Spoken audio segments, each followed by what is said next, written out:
Good afternoon guys. So last class में हम लोग कर रहे थे एओडी, जिसमें हमने सेकंड ऑर्डर डेरिवेटिव टेस्ट तक हम लोगों ने बातें कर ली थी। Second order derivative test and based on those जो ज्योमेट्रिकल क्वेश्चंस आते हैं वो क्वेश्चंस मैंने आपको दो तीन कराए थे।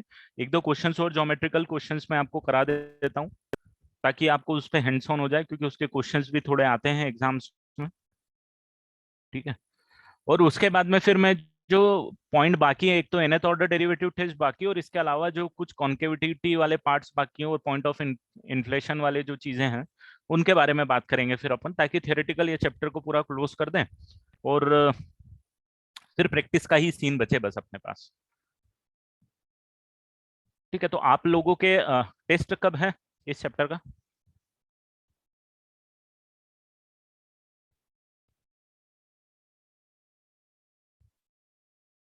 19th। हाँ, तो 19 तक we will be done with all the parts, chapter will be finished. I hope जो मैंने आपको दिया था लास्ट क्लास में, बोला था प्रैक्टिस करने के लिए, आप उनको उसको कर रहे हैं, जरूरी है, वो बहुत हेल्प करेगा आपको।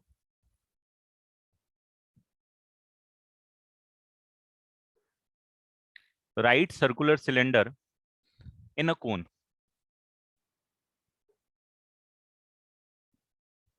इसके बाद इंटीग्रेशन चालू हो जाएगा, तो 19 के टेस्ट के बाद में विल स्टार्ट विद इंटीग्रेशन। हाँ, आई एम जस्ट स्टार्टिंग बेटा, this is the first question. Find dimension of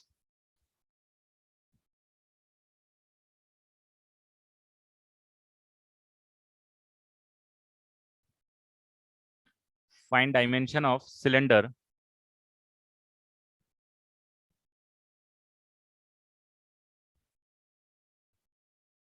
if volume is maximum, if volume of cylinder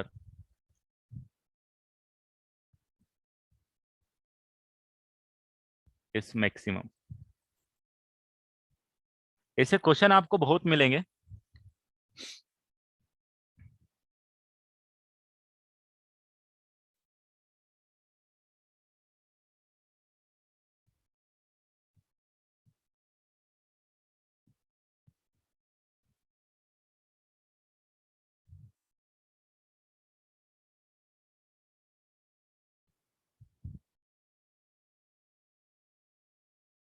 इस क्वेश्चन को सॉल्व करो। राइट सर्कुलर सिलेंडर है इन ए कोन। अब इन ए कोन, कोन में देके रखा हुआ है, इसका मतलब कोन की रेडियस आपको बता दी गई है।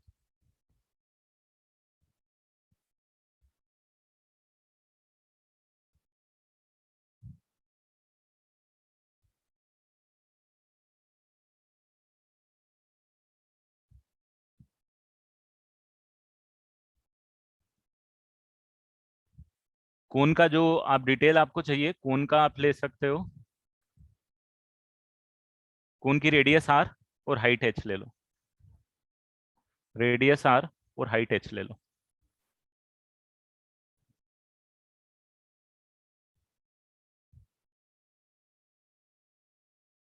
Radius and height of the cone are given to you.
अब विजिबल है स्क्रीन, अब तो कोई दिक्कत नहीं तनवी।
कितनी आ रही है?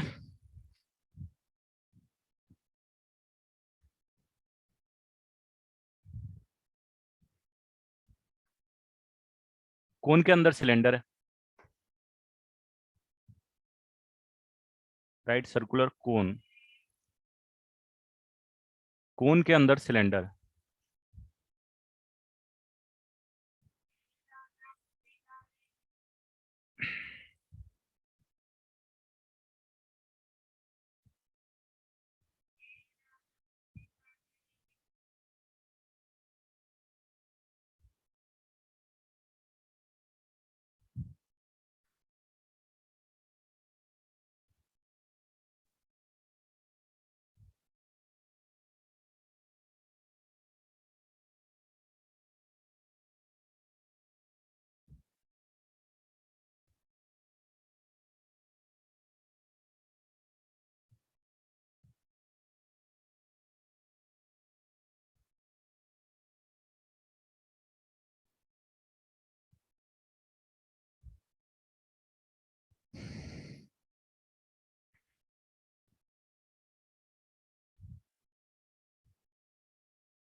नहीं, अभी कुछ बोल भी नहीं रहा था बेटा, बस डायग्राम ही बना रहा था कि भाई इस तरीके से हाँ तुम प्रोसीड कर सकते हो, आपको कैपिटल एयर और कैपिटल आर्च की वैल्यू के बारे में बातें करनी है।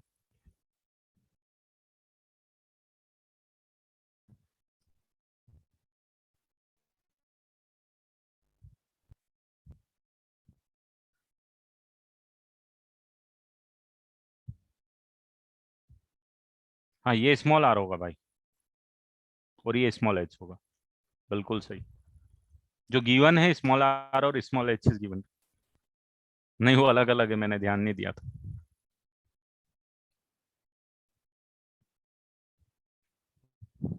अब मुझे नहीं पता बेटा आर और क्या है, क्योंकि ये क्वेश्चन जो है मेरे पास थोड़े अलग फॉर्मेट में है। मुझे सेमी वर्टिकल एंगल दे के रखा था इसमें, बट ठीक है, अभी हमने अलग ले लिया है। तो आपको जो मैक्सिमम करना है, वॉल्यूम को मैक्सिमम करना है भाई। एंड वॉल्यूम होने वाला है आपके पास pi capital R square h, ये होने वाला है आपके पास। इसको मैक्सिमम करना है। दो वेरिएबल है, कैपिटल आर और कैपिटल एच, दोनों वेरिएबल है, दोनों वेरी करेंगे अलग अलग कोण, अलग अलग सिलेंडर के लिए अलग अलग है। तो आपका काम सबसे पहले ये होना चाहिए भाई, कैपिटल आर और कैपिटल एच में से एक को रिप्लेस करना है दूसरे से। किसको किससे रिप्लेस करना है इसके बारे में आपको बात करनी है। कैसे करोगे? तो बिल्कुल सही बोल रहे हो बेटा, सिमिलर ट्राइंगल को यहाँ पे यूज कर सकते हो, पाइथागोरस थ्योरम को यहाँ पे यूज कर सकते हो, बहुत सारे फंड हैं जिससे यूज कर सकते हो। अब कौन सा ज्यादा हेल्पफुल रहेगा ये एक अलग बात होती है। जैसे कि इस क्वेश्चन में अगर आप बात करोगे ना, तो ये जो ट्राइंगल है, देखो ये छोटा ट्राइंगल और ये एक बड़ा ट्राइंगल, ये सिमिलर आने वाले दोस्त। मतलब यू कैन से दैट कि small H minus capital H divided by capital R, छोटा वाला triangle is equal to capital H divided by small R. ये आप बोल सकते हो, पाइथागोरस थ्योरम नहीं लगा रहे हो मान लो तो, सिमिलर ट्राइंगल की हेल्प से। अगर आप पाइथागोरस लगा रहे हो, नहीं पाइथागोरस लगा रहे हो, तो पाइथागोरस में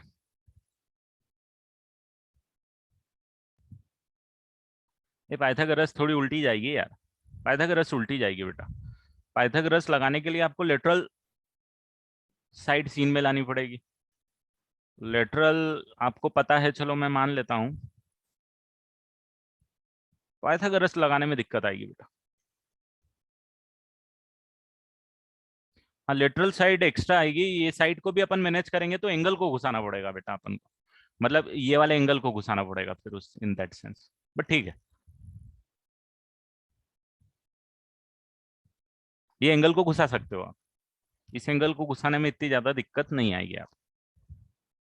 तो यहाँ पे अब अपन को कौन सा वेरिएबल चाहिए, कैपिटल एच या कैपिटल आर। तो कैपिटल एच रिप्लेस करने की सोचता हूं मैं, इसीलिए सोच रहा हूँ क्योंकि कैपिटल एच में लीनियर है यहाँ पे, दैट्स व्हाई, और कुछ नहीं है।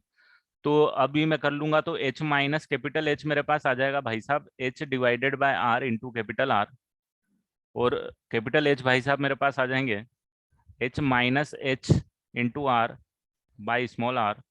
अगर मैंने एच कॉमन ले लिया तो I am left with capital R minus small R divided by small R, और इसको रिप्लेस कर देता हूँ। फंडा हमेशा मैंने क्या बोला, ये 2-3 पार्ट में डिवाइडेड क्वेश्चन को मान लो और प्रोसीड कर दो।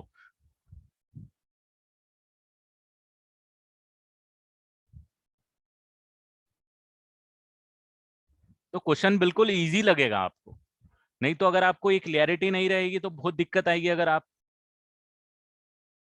पाई एच बाय आर को बाहर कर लो, आर वेरिएबल है तो R capital R square minus R cube कर दो, और कर दो भाई साहब अब डिफ्रेंशिएट, वी डैश कर दोगे पाई एच बाय आर, तो ये आ जाएगा R into 2 R plus 3 R square, और इसको पुट करना पड़ेगा आपको 0।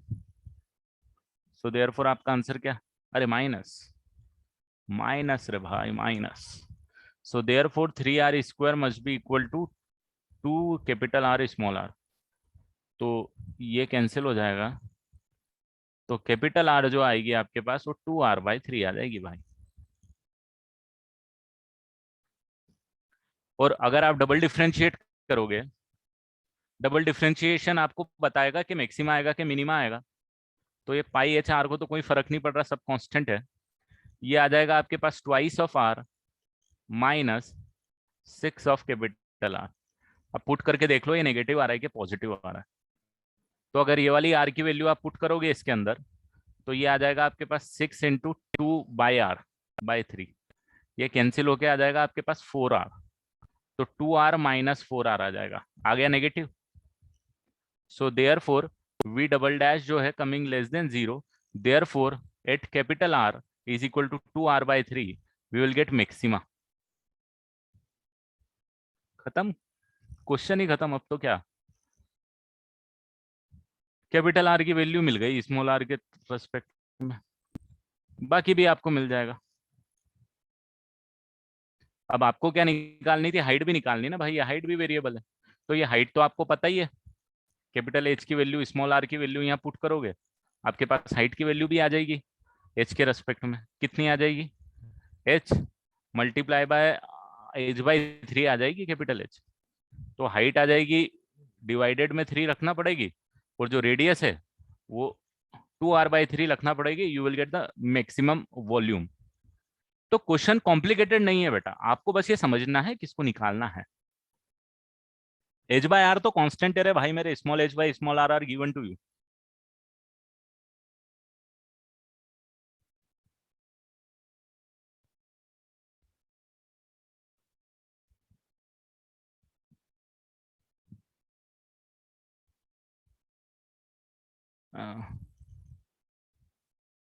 राही क्या बोल रहा है समझ में नहीं आया बेटा, तेरा क्वेश्चन क्या है? ये जो तू बोल रहा है sir can you please explain how H small H into 4 - r in the solution, ये तो कहीं मुझे नजर नहीं आ रहा।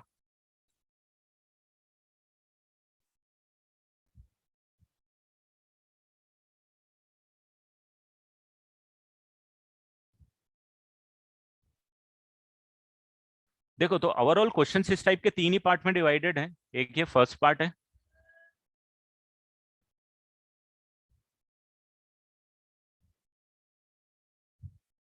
ये सेकंड पार्ट है, और भाई साहब ये थर्ड पार्ट है। नहीं राहिल तूने नहीं, दूसरे ने पूछा और रिया, रिया ने पूछा कि इसने पूछा है। तो ये फर्स्ट पार्ट में आपको क्या करना है? फर्स्ट पार्ट में भाई साहब ये निकालना है आपको कि क्या चीज मैक्सिमम मिनिमम करनी है, और इसमें कितने वेरिएबल इन्वॉल्व है, मतलब कितनी ऐसी क्वांटिटीज हैं जो वेरी कर रही है। जैसे इसमें दो दो क्वांटिटी वेरी कर रही है, कैपिटल आर भी वेरी कर रहा है और कैपिटल एच भी वेरी कर रहा है। तो अब अपना काम क्या हो जाएगा? अपना काम हो जाएगा भाई साहब कि आपको कुछ इसी को ऐसा निकालना है कि एक ही वेरिएबल में आए। तो एक वेरिएबल में आए, या तो कैपिटल आर में लेके आ जाओ या कैपिटल एच में लेके आ जाओ। उसके लिए मैंने क्या किया, कैपिटल आर और कैपिटल एच में रिलेशन निकालने बैठा, तो मेरे पास ये वाला सीन आ गया, ये वाला सीन आ गया। कहां से आ गया? अब ये सीन कहीं से भी आ सकता है बेटा, ये सीन का कोई लिमिटेशन नहीं, इसके लिए पूरा मैथ्स ओपन है कि भाई तुमको ज्योमेट्री लगाना ज्योमेट्री लगा लो, सिमिलर ट्रायंगल लगाया अपन ने वो लगा दो, ट्रिग्नोमेट्री लगाना ट्रिग्नोमेट्री लगा दो।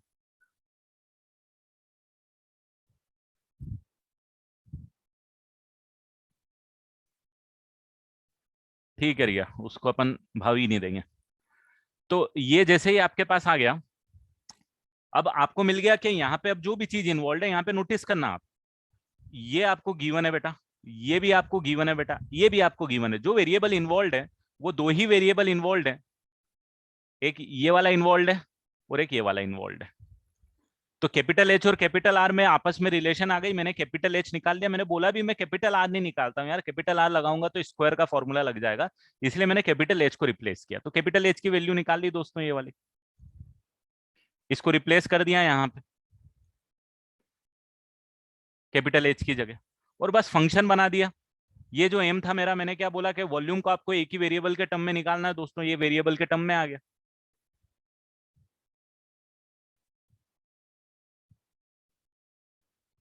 ठीक है, बस फिर तो आपका नॉर्मल एओडी लगा, वी डैश निकाला, किस पे मैक्सिमम मिनिमा आ गया ये निकाल लिया, मैक्सिमा आ रहा मिनिमा आ रहा वो निकाल लो। मतलब यही प्रोसेस है हर क्वेश्चन में, बट हाँ थोड़ी चैलेंज जरूर करती है बेटा। चलो एक और क्वेश्चन है और ये लास्ट क्वेश्चन है इस वैरायटी का। इस बार मैंने दे दिया है आपको स्फीयर के अंदर कोन। अपन ने कोन के अंदर, अपन ने आई थिंक कोन के अंदर स्फीयर कर लिया, अपन ने सिलेंडर को मिक्स कर दिया स्फीयर के अंदर।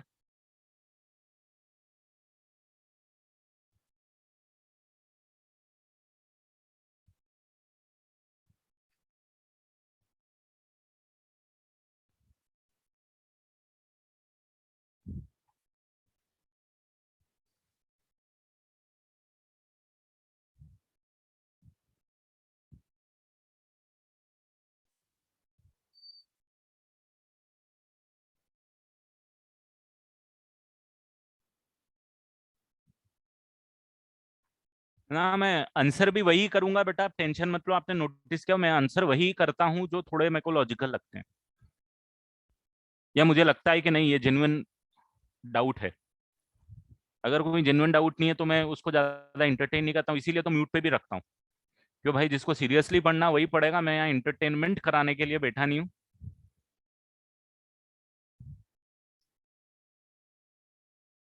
कौन है वॉल्यूम ऑफ लार्जेस्ट कौन? स्फेयर है बेटा, स्फेयर की रेडियस देखे रखिए दोस्तों। इस बार आपको स्फेयर देखे रखा है, स्फेयर के लिए तो एक ही इंफॉर्मेशन चाहिए रहती है यार, कौन के लिए जरूर डिफरेंट है, हाइट है, अपनी रेडियस भी है बेस वाली, जो भी है वो सब आपको निकालना है। ओवरऑल आपको मैक्सिमम वॉल्यूम निकालना है, उसके करस्पॉन्डिंग रेडियस भी आ जाएगी, बेस की जो रेडियस होती है उसके करस्पॉन्डिंग हाइट भी आ जाएगी।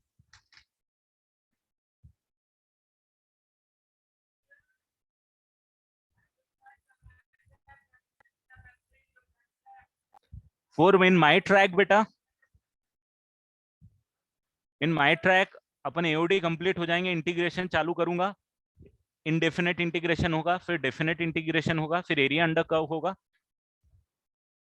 और फिर डिफरेंशियल इक्वेशन होगा। ये 4 टॉपिक जो मेरे ट्रैक में बाकी हैं, और ये चारों बहुत इंपॉर्टेंट है। एओडी तो इंपॉर्टेंट है ही है, और ये आगे के चारों भी, क्योंकि ये पूरा 12th है बेटा आपका, तो बहुत ज्यादा इंपॉर्टेंट है। महाराष्ट्र सीटी का मैथ्स का पेपर होता है 50% का, आपको पता होगा, और 50% का भी 80% का वेटेज यही होता है, 70% वेटेज यही होता है। और जेई में भी लपक के हर चैप्टर से एक एक दो दो क्वेश्चन आने ही है। तो बस ये टॉपिक हुआ, मेरा ट्रैक, कैलकुलस का ट्रैक खत्म हो गया। बाकी आपके वो जो दूसरे ट्रैक में वेक्टर 3D चालू होंगे शायद, तो वो भी खत्म हो जाएगा उसी टाइम पे ऑलमोस्ट। फिजिक्स तो जल्दी खत्म हो जाता है, सिलेबस कम रहता है, तो वो भी खत्म हो जाएगा आपका।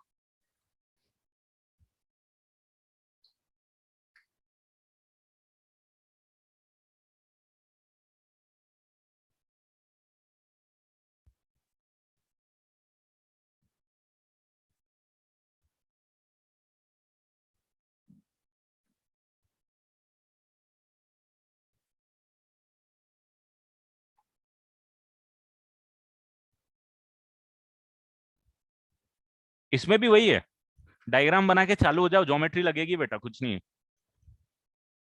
सिमिलर ट्रायंगल नहीं लगना चाहिए, इसमें लग सकता है, इसमें देखना पड़ेगा, मतलब वो तो क्वेश्चन सॉल्व करूंगा जब भी बताऊंगा। मतलब सिमिलर ट्रायंगल लग सकता है, बिल्कुल लग सकता है। पाइथागोरस लग सकती है, बिल्कुल स्कोप है। सेंट्रॉइड ऑफ इक्विलेटरल ट्रायंगल मुझे नहीं पता, क्योंकि कौन इक्विलेटरल ट्रायंगल बनाएगा ये कंपल्शन नहीं है तनवी। तो हो सकता है हो जाए, बट अपन कमेंट नहीं कर सकते, तो उसको बेसिस पे स्टार्ट नहीं कर सकते क्वेश्चन को। जो बेसिस का स्टार्ट होगा या तो पाइथागोरस या तो सिमिलर ट्रायंगल। आंसर इसका भी मुझे नहीं ही पता है।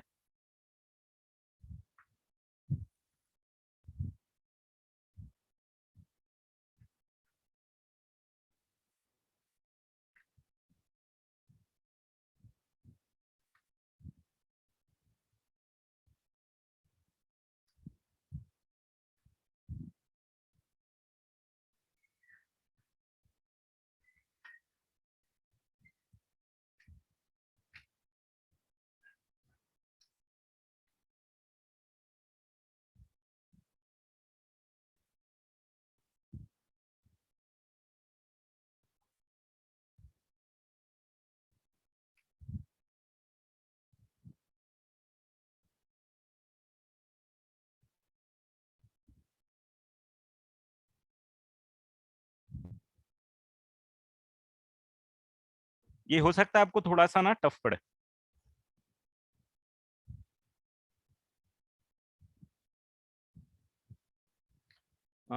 बिल्कुल सही बोल रहा है साकेत, जो तेरा आंसर आया है ना, ये दिख तो सही रहा है, एकदम सही है।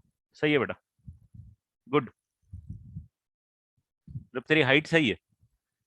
नहीं राहिल, गलत है। हाइट सही है तेरी, रेडियस तू बोल रहा है ना, रेडियस कितनी बोल रहा है?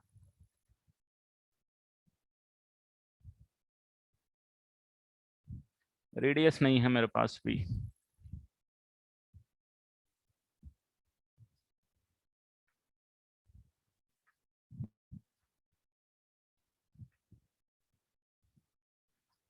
हाँ, रेडियस नहीं है मेरे पास बेटा।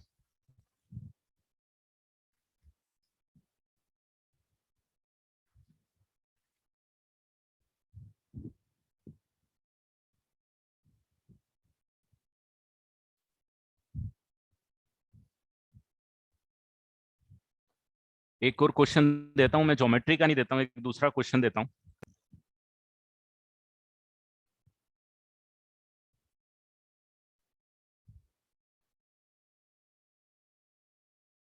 फिर हम कुछ नई चीज पढ़ते हैं।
ये 8/27 कहाँ का फिगर लेके आ गया भाई तू?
चलो, तो अपन बना लेते हैं एक स्फीयर। और स्फीयर के अंदर एक पटक देते हैं अपन, एक कोन।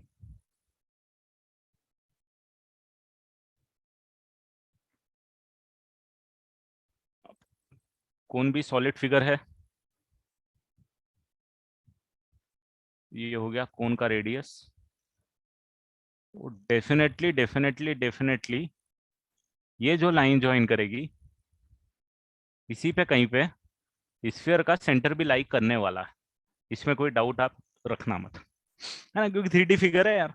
थोड़ी देर देखोगे सिमेट्री के कारण होना ही पड़ेगा उस मैक्सिमम वॉल्यूम के। अब आप मान लो कि भाई ठीक है, एच हो गई जो आपको नहीं पता है,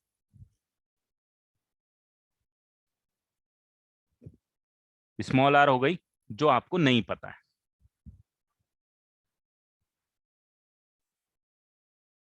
कैपिटल आर हो गई जो आपको पता है, ये भी कैपिटल आर हो गई या ये भी कैपिटल आर हो गई, ये सब कैपिटल आर रहेंगी, रेडियस ऑफ द स्फीयर हो। कुछ इस टाइप का सीन बनता हुआ आपको नजर आएगा। आपको वॉल्यूम को मैक्सिमम करना है दोस्तों। वॉल्यूम होता है 1/3 pi r square h. Pi r square h. दो वेरिएबल इन्वॉल्व है यहाँ पे आपके पास, एक वेरिएबल आर है और एच है। ये दोनों वेरी करने वाले हैं। आपको इन दोनों के बीच में भाई साहब रिलेशन निकाल के देनी है। क्लियर है? ये समझ में आ गया? यही करना है अपन को। अपनी सेकंड स्टेप क्या होती है? कैपिटल स्मॉल आर और स्मॉल एच में रिलेशन निकालो। तो बहुत अच्छी बात है, ये एक ट्राइंगल नजर आ रहा है जो मेरे को बहुत मदद करने वाला है, ये वाला। भाई साहब इसने मेरा काम कर दिया बहुत आसान, क्योंकि यहाँ पाइथागोरस थ्योरम अप्लाई करते हुए मुझे नजर आ रही है किन किन के बीच में रिलेशन निकाल रहा है ये। तो ये बोलेगा भाई ये वाली जो हाइट है ना, ये capital H minus capital R है। ये पूरी एच है और ये आर है, और ये एच माइनस आर है। सो देयर फॉर भाई लोग, मेरे पास रिलेशन कुछ इस टाइप की है।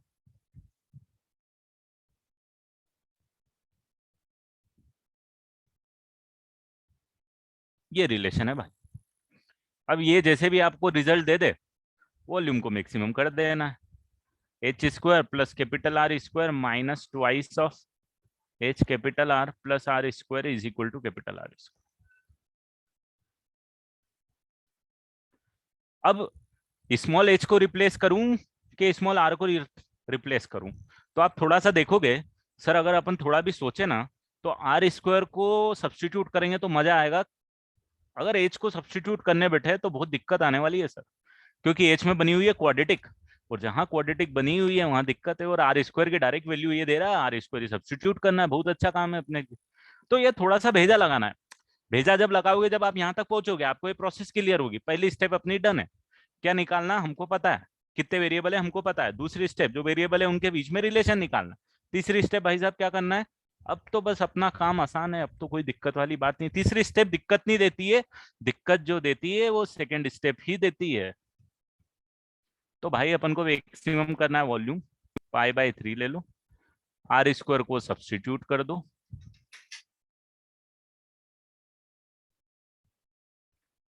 स्मॉल एच अपने पास वेरिएबल बच गया, अपना काम भैया खत्म हो गया।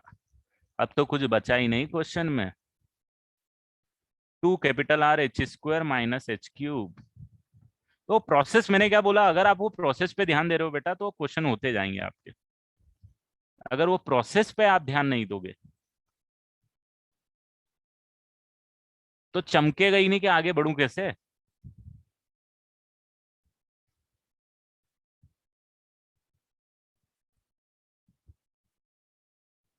सेकंड स्टेप इंपॉर्टेंट इसीलिए क्योंकि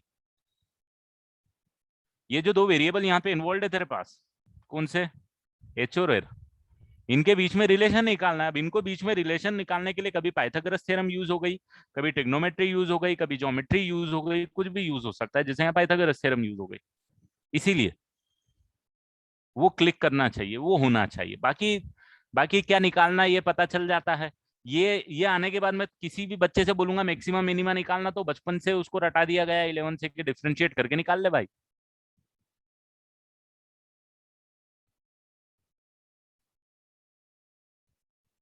तो ये 4RH is equal to 3H² आएगा। एच को कैंसिल कर दूंगा,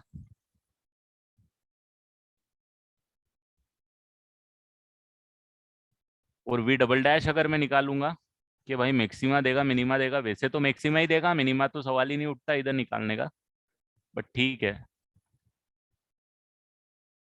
इसको सब्सटीट्यूट कर देंगे। तो 4R - 6H की जगह अगर 4R/3 सब्सटीट्यूट करोगे तो 4R- कितना आ जाएगा, 8R आ जाएगा, नेगेटिव आ जाएगा। So therefore V double dash is less than 0, therefore at H is equal to 4R/3 you will get maximum value. Maximum मिलेगा, एच तो आ गई आपके पास 4R/3, और आर जो निकालना है वो इसमें पुट कर दोगे तो आपके पास आंसर आ जाएगा।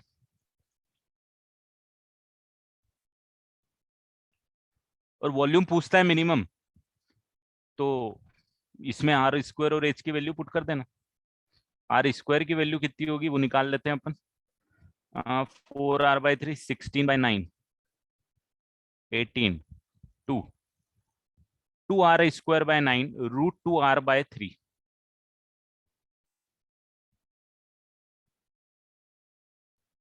ये आर स्क्वायर की वैल्यू आएगी, इसका अंडर रूट आर की वैल्यू लिख देगा। या फिर डायरेक्ट वॉल्यूम निकालना है तो वॉल्यूम निकालने के लिए आर स्क्वायर की वैल्यू पता है, एच की वैल्यू पता है, वॉल्यूम निकाल, जो भी पूछ रहा है फिर वो निकल जाएगा बेटा। 8R²/9 आ रही है क्या, चलो ठीक है भाई, 8R²/9 लिख लो।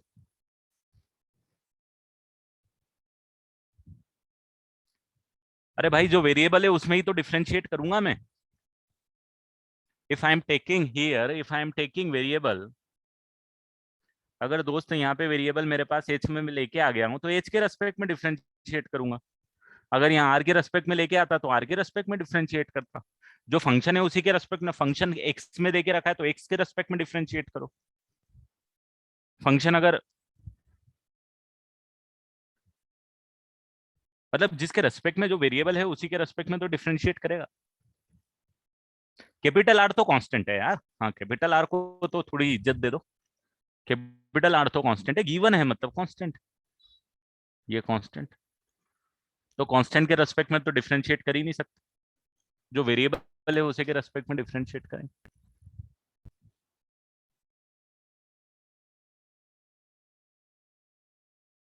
इसमें पुट करूंगा ना भाई, इसमें इसमें इसमें जिस चीज को मैक्सिमम करना उसको लेके आऊंगा ना।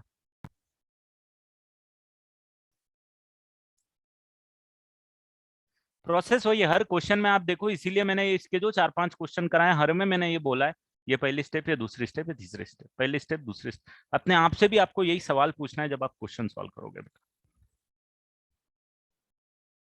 तो सॉलिड ज्योमेट्री के क्वेश्चंस आएंगे आपको कुछ इस तरीके से ही, स्फीयर के अंदर कौन, कौन के अंदर स्फीयर, इसके अंदर वो, उसके अंदर ये, सब यही बोलते रहेंगे वो आपसे।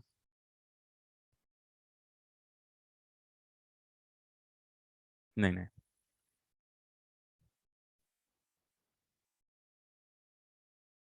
पार्ट वन तो,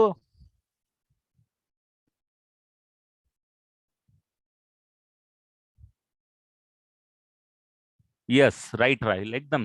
जो क्वेश्चन में दिया हुआ है वो कांस्टेंट, जो नहीं दिया हुआ है हम अज्यूम कर रहे हैं वो वेरिएबल। अब अपना जो वेरिएबल है उसके टर्म में डिफरेंशिएट करना है, दो वेरिएबल हैं तो दोनों को नहीं चलना, हमको तो एक वेरिएबल लेके आना है, सिंपल।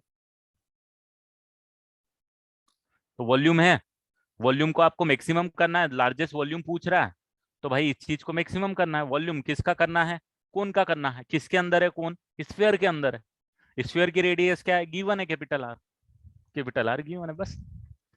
तो डेफिनेटली आपको एच और आर दोनों कैपिटल आर के टर्म में ही आएंगी, जो चीज गिवन थी लास्ट, लास्ट वाले में अपन को स्मॉल एच और स्मॉल आर दिया था, तो आप देखोगे ये आर और ये स्मॉल एच और स्मॉल स्मॉल आर के टर्म में आ रहे थे, कैपिटल आर और कैपिटल एच अपने आप ही आ जाएंगे। चलो this is the next question, a point on the hypotenuse of A, this is not the question of solid geometry, normal geometry का क्वेश्चन है, या प्लेन का क्वेश्चन बोल सकते हो। हाँ, नॉट वॉल्यूम बेटा, कोई भी क्वेश्चन आप कर रहे हो तो जिस चीज को निकाल रहे हो उस चीज को एक ही वेरिएबल के टर्म में लाना है, यही तो मैंने लास्ट क्लास में भी सिखाया था, अपना एम ही वही है। वो आ गया तो मतलब क्वेश्चन हो गया अपना। अब जैसे ये क्वेश्चन है, क्वेश्चन सेम पैटर्न पे काम करेगा कि भाई एक ट्राइंगल है, उस पे एक हाइपोटेन्यूज है, मतलब राइट एंगल ट्राइंगल है डेफिनेटली, एक पॉइंट है उस पे, एक पॉइंट है जो कि डिस्टेंस ए पे है, और एक वही पॉइंट डिस्टेंस बी पे है। दोनों साइड से ए और बी के डिस्टेंस पे परपेंडिकुलर डिस्टेंस ए और बी है, आपको minimum length of that hypotenuse निकाल के देना है दोस्तों।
मैं आपको इसका ग्राफ डायग्राम बना के दे देता हूँ ताकि कंफ्यूजन ना रहे, वैसे तो इजी है, जो बोल रहा है वही बना दो।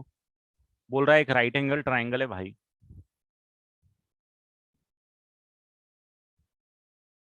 कोई भी पॉइंट है इसमें, मुझे नहीं पता कहाँ पे है, एक साइड से उसकी लेंथ ए है, परपेंडिकुलर डिस्टेंस, और दूसरी साइड से उसकी लेंथ बी है, और बोल रहा है मेरे को ये हाइपोटेन्यूज जो है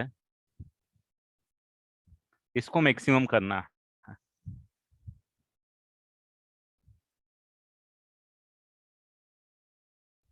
मिनिमम करना है। तो इस हाइपोटेन्यूज की लेंथ आपको निकालनी है भाई,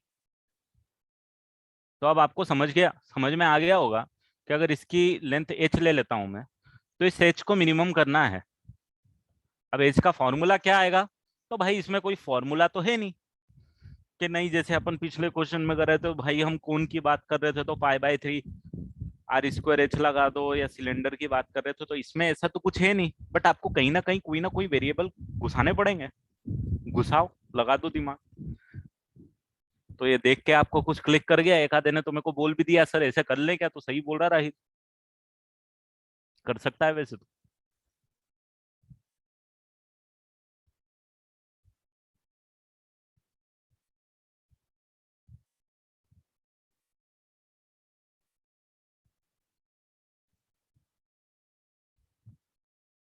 सिमिलर ट्रायंगल का बिल्कुल फंडा लगा सकते हो। उससे अच्छा तुम लोगों को बोल देता हूँ यार, ये थीटा ले लो।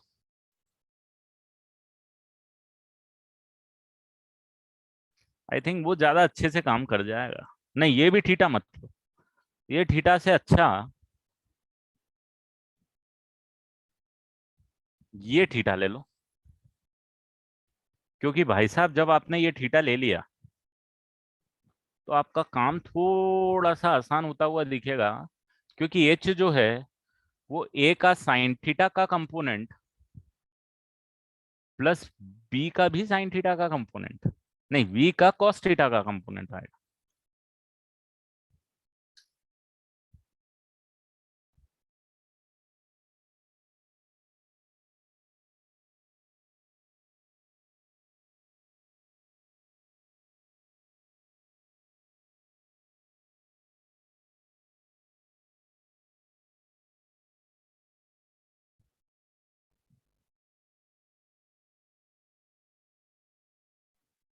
आई थिंक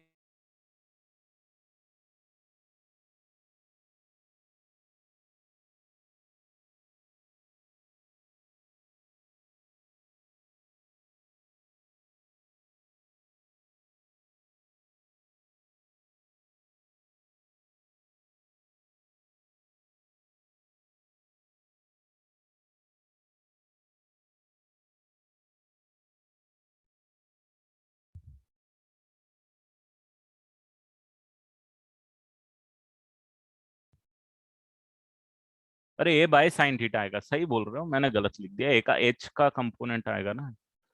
एक सेकेंड, हाँ।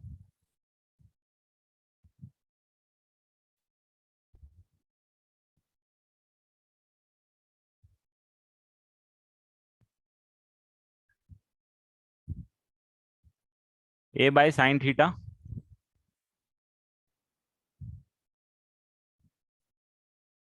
Plus b by cos theta, ये आएगा।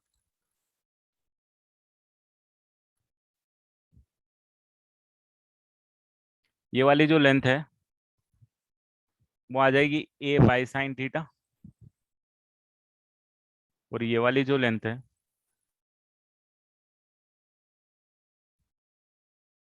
ए बाय कॉस थीटा। कर दो डिफरेंशिएट,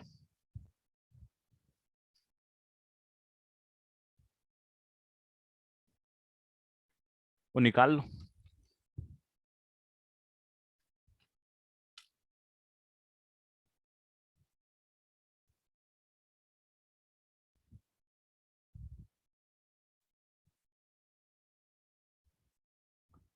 तो अगर इसको लिखेंगे अपन, अब आपको इसमें रिलेशन निकालने की जरूरत नहीं पड़ेगी, एक ही वेरिएबल में आपने निकाल दिया है इसको।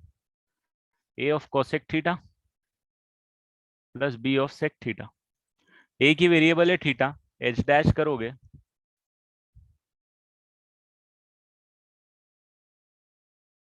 एच डैश करोगे, a minus of cosec theta cot theta आएगा, डिफरेंशिएशन इसका, और इसका आएगा b of sec theta cos theta, b of sec theta tan theta.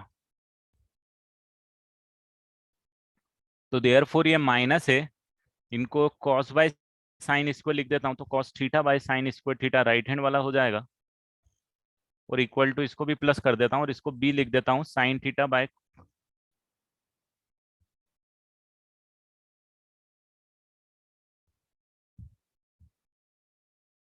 A by B is equal to 10 cube theta.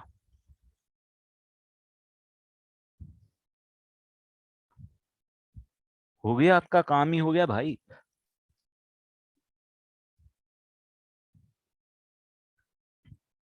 10 theta निकला ए की power 1/3 by B की power 1/3।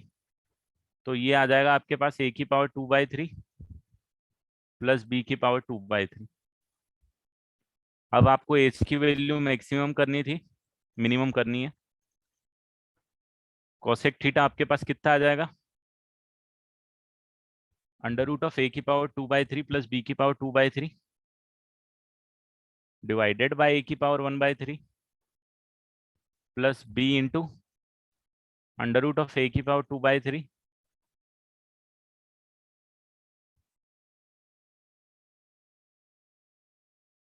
तो ये 2/3 2/3,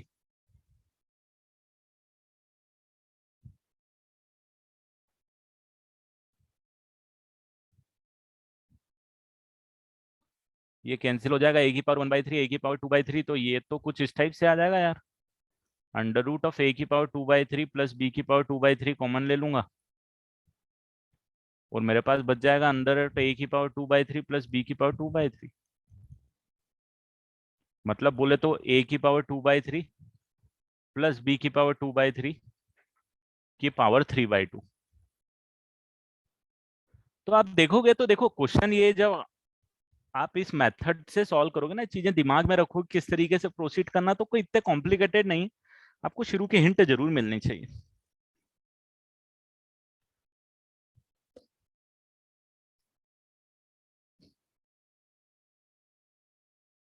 चलो आगे बढ़ूंगा, लिख लो इसको, नोट कर लो, आगे बढ़ेंगे फिर नई चीज सीखते हैं कुछ। nth ऑर्डर डेरिवेटिव टेस्ट सीखते हैं, और कॉनकेव अपवर्ड ग्राफ और कॉनकेव डाउनवर्ड ग्राफ के बारे में बात करते हैं, मतलब डबल डिफरेंशिएशन के बारे में बात करते हैं, और पॉइंट ऑफ इन्फ्लेशन के बारे में बात करते हैं।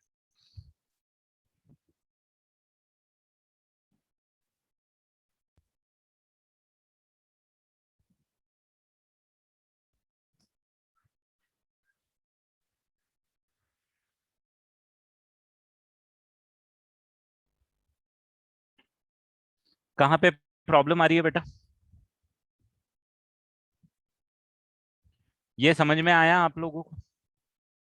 जिसको भी दिक्कत आ रही है, क्या सबसे पहले स्टेप में ये समझ में आ गया?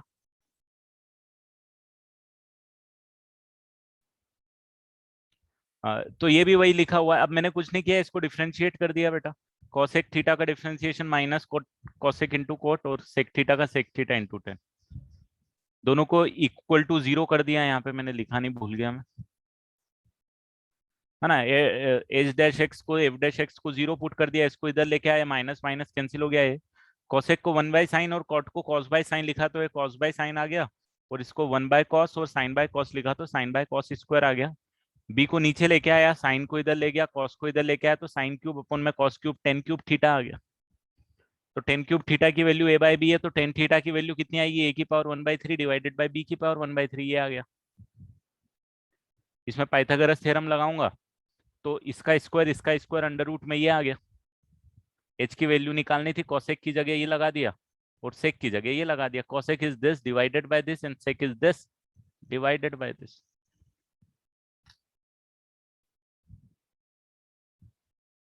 हाँ, वो भी कर सकते हो, फर्क नहीं पड़ेगा उससे भी राजदीप।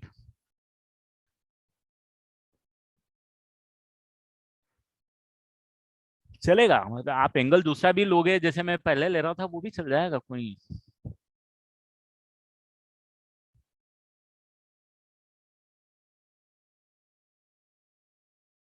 हाँ, अब हाँ, ये पता करो कि ये हाइपोटेन्यूज की मैक्सिमम वैल्यू होगी कि मिनिमम वैल्यू होगी, ये कौन बताएगा दोस्तों?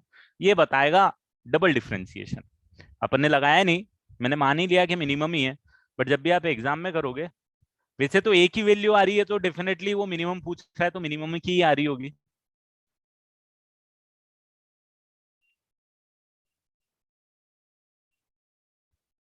ठीक है, बट अगर आपको चेक करना है, जैसे आपको बोर्ड्स में करने की जरूरत पड़ेगी, तो एच डबल डैश आपको चेक करना पड़ेगा और बताना पड़ेगा कि भाई मिनिमम है वो, मतलब ये नेगेटिव है। ये नेगेटिव आपको प्रूफ करना पड़ेगा, ठीक है। एओडी कब तक कंप्लीट हो जाएगा?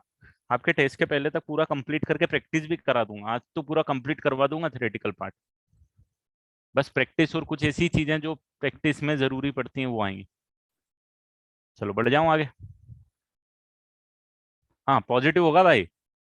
हाँ भाई, मिनिमम निकालना पॉजिटिव होगा।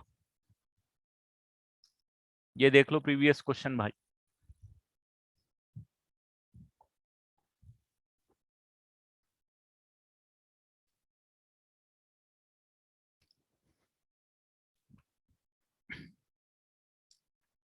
चलो बढ़ जाऊं आगे।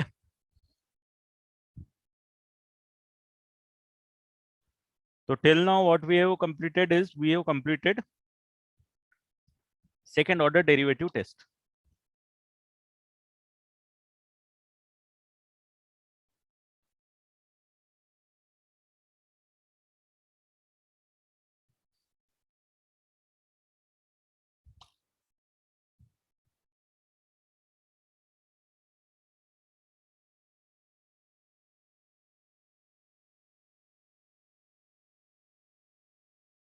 तो अब हम देखेंगे।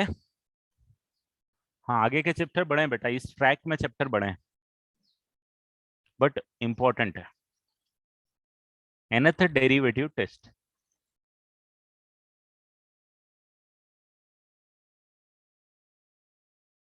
अभी तक हमने सेकंड डेरिवेटिव टेस्ट बोल दिया था, अब ये nth ऑर्डर डेरिवेटिव टेस्ट है कि एफ एक्स, जिसका डेफिनेटली आपको मैक्सिमम मिनिमम निकालना है। सेकंड डेरिवेटिव टेस्ट आपको बोलता था कि भाई ठीक है एफ एक्स एक फंक्शन है, डिफरेंशिएबल है, डबल डिफरेंशिएबल भी है। तो एफ डैश एक्स निकालो, इक्वल टू जीरो पुट करो, F double dash X check करो, अगर लेस देन जीरो आता था तो मैक्सिमा, ग्रेटर देन जीरो आता था तो मिनिमा, और इक्वल टू जीरो आता था तो सेकंड ऑर्डर डेरिवेटिव टेस्ट आपको कोई रिजल्ट नहीं देता था। राइट, नहीं देता था। nth ऑर्डर डेरिवेटिव टेस्ट क्या बोल रहा है कि ठीक है यार एक फंक्शन है, और फंक्शन में क्या है ना, f dash of a, f double dash of a, f triple dash of a, और ये जो सारी दुनिया है till n minus one dash of a is equal to zero आ रहा है। एंड nth जो डेरिवेटिव है दोस्तों, nth जो डेरिवेटिव है वो जीरो नहीं आ रहा है।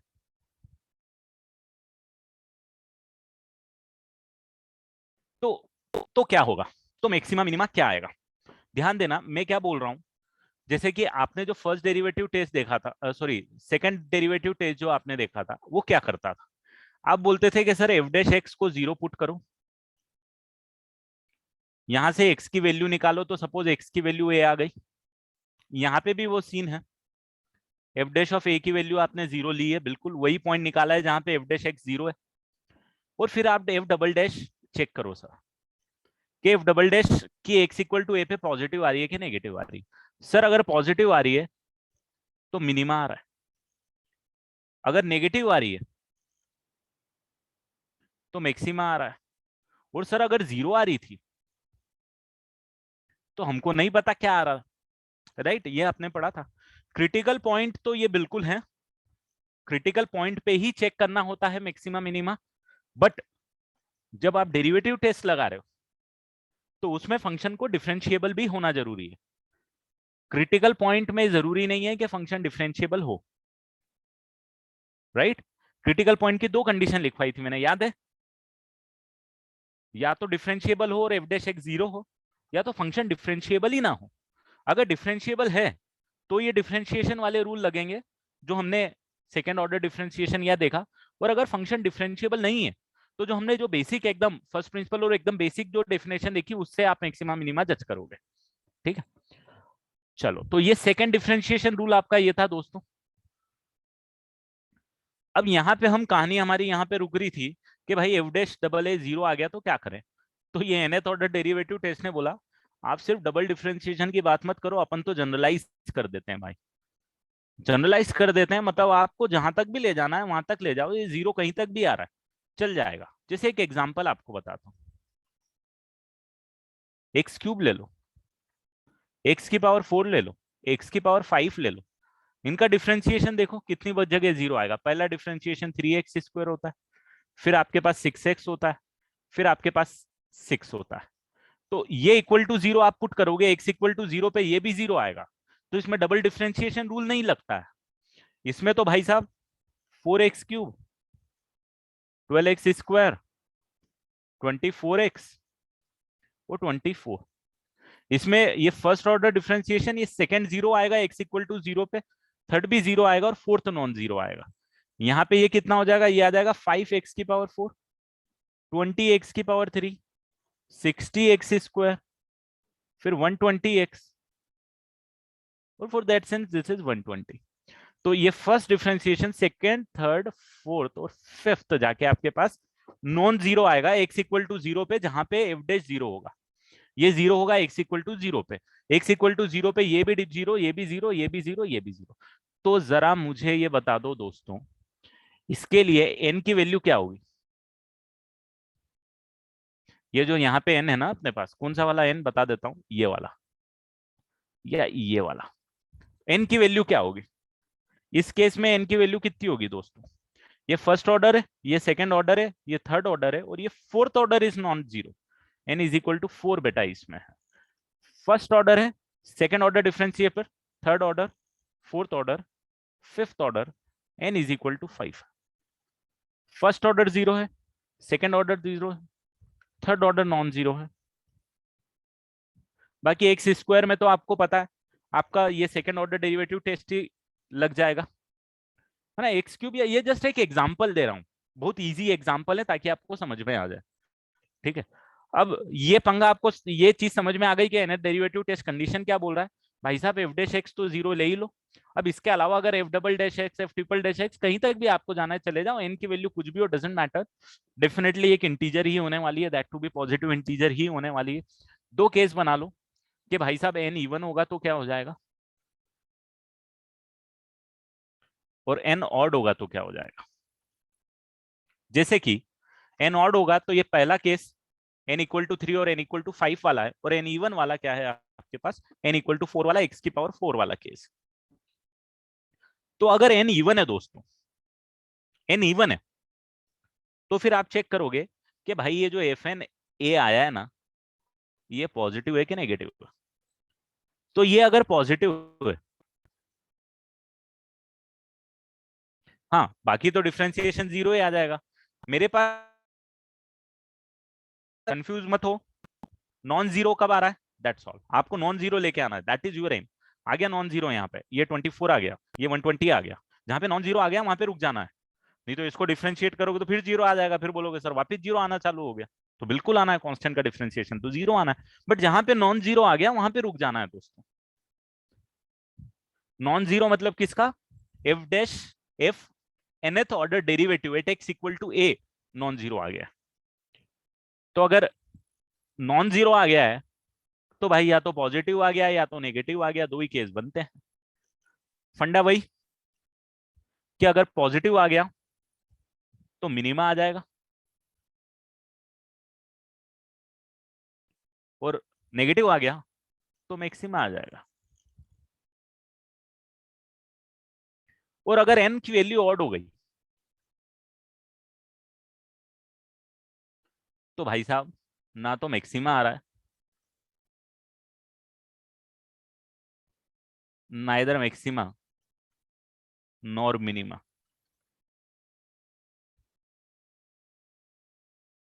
तो ये आपको समझना है कि अगर एन इवन आएगा तो ही मैक्सिमम मिनिमा आएगा, जो कि आपका एग्जाम्पल कौन सा रहेगा भाई साहब, इसका। ये मैक्सिमम मिनिमा देगा, ये नहीं देगा। x³ मैक्सिमम मिनिमा नहीं देता है, एक्स की पावर 5 भी नहीं देता है। इनफैक्ट आप इनका ग्राफ बनाओगे तो x³ का तो आपका जाना पहचाना ग्राफ है, बहुत बार बता भी चुका हूं, ये ग्राफ होता है, मैक्सिमम मिनिमा दोनों नहीं आते हैं बेटा x³ में, बिल्कुल नहीं आते हैं। हमारा nth ऑर्डर डेरिवेटिव टेस्ट भी यही बोल रहा है, क्योंकि n की वैल्यू ऑड आ गई है, अभी n की वैल्यू ऑड आ गई है दोस्तों, n की वैल्यू ऑड आ गई है तो ना तो मैक्सिमा आएगा ना मिनिमा आएगा, देखो यहाँ पे।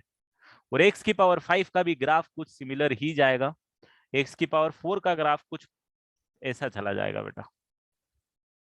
आपको क्या दे देगा, भाई n इक्वल टू 4 है, 4 पे पॉजिटिव वैल्यू आ रही है, पॉजिटिव वैल्यू आएगी तो मिनिमा आएगा, बहुत अच्छी बात, मिनिमा आ गया। और डिग्री 5 का जो ग्राफ बनेगा वो कुछ एक्स क्यूब टाइप का दिखेगा, डेफिनेटली एक्स क्यूब का आगे पीछे रहेगा। एक्स क्यूब का अगर मैं दोनों को एक ही में बनाऊं तो एक्स की पावर 5 का ग्राफ और ऐसा जाएगा बेटा, और यहाँ से कुछ ऐसा जाएगा, मतलब शेप ऐसी टाइप के नजर आएंगे, बट ग्राफ रिलेटिवली चेंज हो जाएगा, ये आएंगे, स्टिप होगा, ज्यादा फास्टली मूव करेगा एक्स की पावर 5 एक्स क्यूब के कंपैरिजन। यार ये सब इंग्लिश वाले वर्ड मेरे को ज्यादा आते नहीं, इसलिए मैं यूज नहीं करता है ना, इसलिए आपने देखा होगा मैं नाम भी ज्यादा नहीं देता हूँ चीजों को, मतलब ठीक है कॉन्सेप्ट पे ही फोकस रहेगा, नाम ठीक है अपनी जगह। तो इसमें जो चेंजेस है ये चेंजेस बहुत ज्यादा होते हैं, एक्स की पावर 5 में आप देखोगे और एक्स क्यूब में देखोगे, एक्स की पावर 5 में रेट ऑफ चेंज बहुत ज्यादा रहेंगे कंपेरिजन टू एक्स क्यूब, तो वो यहाँ रहेगा यहाँ, तो कुछ इस टाइप के ग्राफ रहेंगे भाई। ठीक है, ये आइडिया मिल गया अभी आपको nth ऑर्डर डेरिवेटिव टेस्ट, और एग्जाम्पल भी मिल गया, एक्स क्यूब एक्स की पावर 4 एक्स की पावर 5 हार्डली कभी यूज करने का मौका मिलता है, बट आइडिया जरूर होना चाहिए कि भाई अगर सेकेंड ऑर्डर डेरिवेटिव टेस्ट काम नहीं करा तो क्या करेंगे।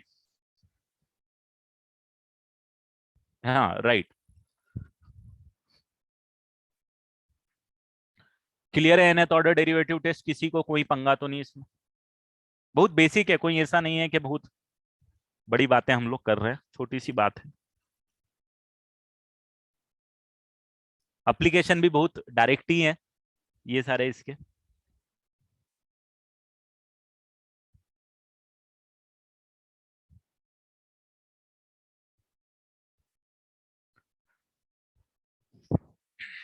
और फंडा वही है, मतलब देखो chapter as far as if things are concern, it is not that complicated topic जितना इसको समझा जाता है। हाँ तो एक बार और मैं एक्सप्लेन कर देता हूँ। भाई फंक्शन है F dash X, nth order derivative test लगाना है, कब लगाओगे, जब आपको सेकंड डेरिवेटिव टेस्ट फेल हो जाएगा, नहीं तो हम तो सेकंड डेरिवेटिव लगाएंगे, एफ डैश एक्स जीरो निकालेंगे, एक्स इक्वल टू ए पे आया, ए पे डबल डैश की साइन चेक कर देंगे, पॉजिटिव आ गया तो मिनिमा, नेगेटिव आ गया तो मैक्सिमा। हमको दिक्कत जब आती थी जब F double dash x zero होता था और हमको ये नहीं बताया गया सेकंड ऑर्डर डेरिवेटिव टेस्ट में कि इसमें होता क्या है, एफ डबल डैश ए में होगा क्या अगर ये जीरो आएगा, तो ठीक है भाई वो nth ऑर्डर डेरिवेटिव टेस्ट बना, nth ऑर्डर डेरिवेटिव टेस्ट ने बोला ठीक है एफ डैश ए को तो जीरो मान लो, एक्स इक्वल टू ए पे जीरो आ गया, आपको मिल गया क्रिटिकल पॉइंट है, एफ डबल डैश भी जीरो है, एफ ट्रिपल डैश भी जीरो है, इसको एन तक जीरो, एन माइनस वन तक जीरो कर दो और एन डेरिवेटिव नॉन जीरो कर दो, जैसे मैंने आपको एक्स क्यूब एक्स की पावर 4 और एक्स की पावर 5 का एग्जांपल दिया, इसमें third derivative is not equal to zero, इसमें fourth derivative is not equal to zero, इसमें fifth derivative is not equal to zero, तो एन की वैल्यू यहाँ 3 हो गई, यहाँ 4 हो गई दोस्तों, और यहाँ पे 5 हो गई, which is not equal to zero, the derivative is not equal to zero, ठीक है, for that particular value of X, यहाँ पे एक्स की वैल्यू जीरो आएगी तीनों केसेस में, एक्स की वैल्यू जीरो पे, ये जीरो हो रहे हैं सारे, है ना, एफ डैश एक्स जीरो किस पे होगा, जीरो पे होगा, तो जीरो क्रिटिकल पॉइंट होगा। तो भाई ठीक है, अब किसमें मैक्सिमा आएगा किसमें मिनिमा आएगा तो ये बताएगा, अगर एन इवन है तो मैक्सिमा मिनिमा आ सकता है, ये कंडीशन हो गई, और अगर एन ऑड है तो ना मैक्सिमा आएगा ना मिनिमा आएगा, जैसे एक्स क्यूब के केस में एन की वैल्यू 3 आई, एन की वैल्यू 3 आई तो ये ऑड आ गया, तो ना मैक्सिमा आता ना मिनिमा आता, ग्राफ आपको पता है एक्स की पावर 4 का ग्राफ ऐसा आता है और एक्स की पावर 5 का ग्राफ ये आता है, जब मैक्सिमा आता ना मिनिमा आता। और क्यों नहीं आता, इसके पीछे का रीजन आपको इंक्रीजिंग डिक्रीजिंग ग्राफ दे देगा बेटा, कौन दे देगा, इंक्रीजिंग डिक्रीजिंग ग्राफ दे देगा, कैसे दे देगा, कैसे दे देगा, आप बोलोगे सर देखो सिंपल सी चीज है, अगर मैं एक्स क्यूब के बारे में बात करूं, एक्स क्यूब का, हाँ ये ग्राफ मोनोटोनस है बेटा, ये भी मोनोटोनस है, ये भी मोनोटोनस है, और मेरे को मैं रीजन भी बता देता हूं, इसको देखने का तरीका भी बहुत सारा है।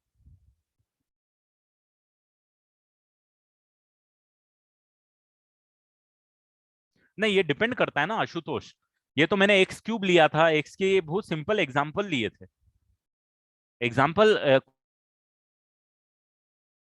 ये काम करेगा,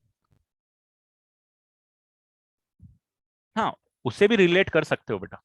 अब देखो यहाँ पे, अगर मैं इसका एफ डैश की बात करूं तो मेरे पास 3x² है, इसका एफ डैश का बात करूं तो मेरे पास 4x³ है, और इसके एफ डैश की बात करूं तो मेरे पास 5x की पावर 4 है। आप देखोगे, आप देखोगे कि ये तो हमेशा पॉजिटिव ही है ना, तो फंक्शन मोनोटोनस है। हमने पढ़ा है मोनोटोनसिटी में, पढ़ा है ना, स्ट्रिक्टली इंक्रीजिंग आएगा ग्राफ आपका। क्यों आएगा? क्योंकि एक्स की सारी वैल्यू के लिए एफ डैश पॉजिटिव आ रहा है। आना भी चाहिए, मैक्सिमा मिनिमा आना भी नहीं चाहिए। इसको इंक्रीजिंग डिक्रीजिंग के लॉजिक से भी कनेक्ट करोगे तो ना मैक्सिमा आना चाहिए ना मिनिमा आना चाहिए, क्योंकि ग्राफ हमेशा इंक्रीजिंग है। एफ डैश एक्स हमेशा पॉजिटिव है, सिर्फ जीरो एक डिस्क्रीट वैल्यू के लिए, सिंगल वैल्यू के लिए वो चल जाता है, स्ट्रिक्टली इंक्रीजिंग की कंडीशन में आता। भाई साहब ये जो है, ये तो पॉजिटिव भी और नेगेटिव भी है, और आपको ये पता है कि ये जीरो से छोटे पे ये नेगेटिव है और जीरो से बड़े पे पॉजिटिव है। तो अगर आप बोलोगे कि सर स्लोप जो है वो नेगेटिव से पॉजिटिव की तरफ जा रही है, तो आपका फर्स्ट प्रिंसिपल क्या बोल रहा था? मैक्सिमा मिनिमा का जो पहला प्रिंसिपल था क्या बोल रहा था? वो बोलता है कि एफ डैश अगर नेगेटिव से पॉजिटिव जाती है तो मिनिमा आता है। बिल्कुल सही, मिनिमा ही आ रहा है, यहाँ पे आना भी चाहिए, ग्राफ में दिख भी रहा है। तो अगर आपने फर्स्ट ऑर्डर डेरिवेटिव टेस्ट लगाया तो भी काम करेगा। सिमिलरली यहाँ पे भी वही कॉन्सेप्ट आएगा तीसरे वाले में कि भाई मोनोटोनस ग्राफ है यार, बिल्कुल स्ट्रिक्टली इंक्रीजिंग का ग्राफ है। तो वही मैंने बोला ना, मोनोटोनसिटी और increasing decreasing maximum minima definitely interlinked है। अगर मोनोटोनस ग्राफ है तो मैक्सिमम मिनिमा का सवाल ही नहीं पड़ता, और मैक्सिमम मिनिमा आ रहा है तो मोनोटोनस का सवाल नहीं उठता, क्योंकि मोनोटोनिसिटी का मतलब ही वही है। तो अभी आ गया भैया, कॉन्सेप्ट क्लियर हो गए सारे आपको जो भी इस चैप्टर में अपन ने पढ़े हैं। Monotonicity period, strictly increasing, strictly decreasing, non increasing, non decreasing, उनके कंडीशंस देखे हैं कि डिफरेंशिएशन उनको प्रिडिक्ट करने में क्या हेल्प कर देता है हम लोगों को, और अगर डिफरेंशिएशन नहीं है, मतलब फंक्शन ऐसा है जो डिफरेंशिएबल नहीं है, तो किस तरीके से प्रिडिक्ट करेंगे उसकी मोनोटोनिसिटी को। फिर मैक्सिमा मिनिमा को किस तरीके से प्रिडिक्ट करेंगे, अगर डिफरेंशिएबल है तो nth ऑर्डर डेरिवेटिव टेस्ट या सेकंड ऑर्डर डेरिवेटिव टेस्ट लगा दो, और अगर डिफरेंशिएबल नहीं है तो किस तरीके से उसको जज करेंगे। फिर Rolle's and Lagrange's mean value theorem आपने पढ़ी ली है इसमें। फिर टेंजेंट एंड नॉर्मल आपने पढ़ ली है इसमें। और क्या पढ़ा था, और रेट ऑफ चेंज भी आपने पढ़ी लिया है इसमें। अप्रोक्सीमेशन भी पढ़ी लिया आपने। ये 4-5 टॉपिक का कलेक्शन है, बस अंडरस्टैंडिंग है, ज्यादा कोई कॉम्प्लेक्सिटी नहीं। चलो बढ़ जाऊं बेटा आगे। nth ऑर्डर डेरिवेटिव टेस्ट समझ में आ रहा है?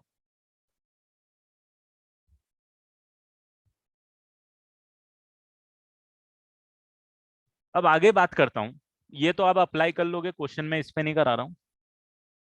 ग्राफ जो है, ग्राफ के बारे में थोड़ी सी बात करते हैं, ग्राफ से रिलेट करते हैं। ग्राफ को रिलेट करते हैं, सबसे पहले जानते हैं कॉन्केविटी के बारे में।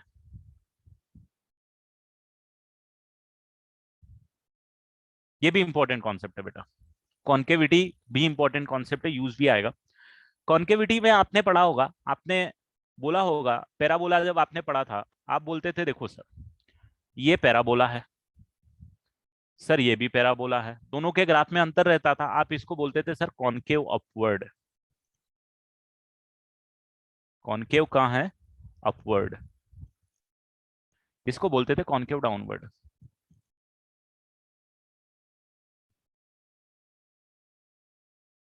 राइट, ये आपने नाम दिया था उस टाइम, एकदम सही नाम था, बिल्कुल भी गलत नहीं। फिर हम साइन थीटा का ग्राफ बनाते हैं।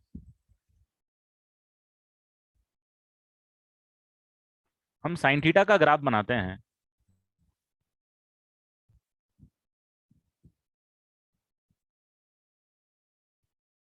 और ये ग्राफ बनाते हैं।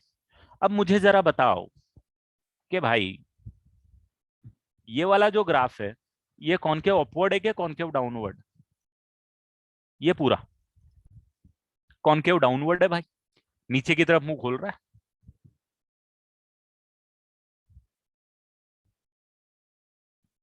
ठीक है, तो ये क्या हो गया, ये हो गया कॉनकेव डाउनवर्ड।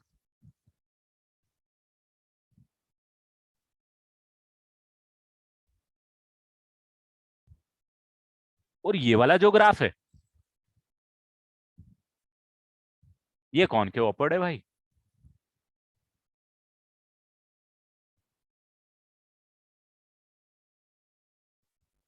इसको कॉनकेव अपवर्ड बोलेंगे अपन।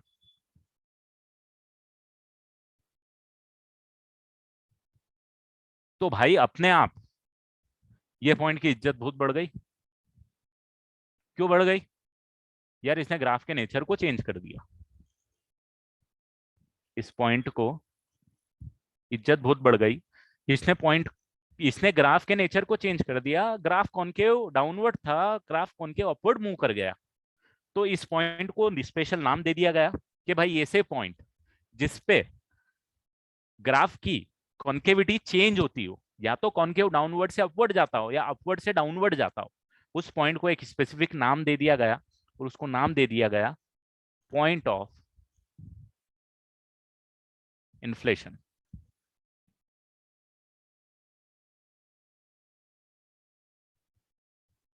उसको नाम दे दिया गया पॉइंट ऑफ इन्फ्लेक्शन। तो आई होप आपको समझ में आ गया कि कॉन्केविटी का मतलब क्या है ग्राफ के लिए और पॉइंट ऑफ इन्फ्लेशन का मतलब क्या है किसी भी ग्राफ के लिए। तो ये दो चीज नोट कर लो, फिर हम बात करेंगे कि ग्राफ कब कॉन्केव अपवर्ड कब कॉन्केव डाउनवर्ड होता है और पॉइंट ऑफ इन्फ्लेशन को हम लोग कैसे निकालते हैं।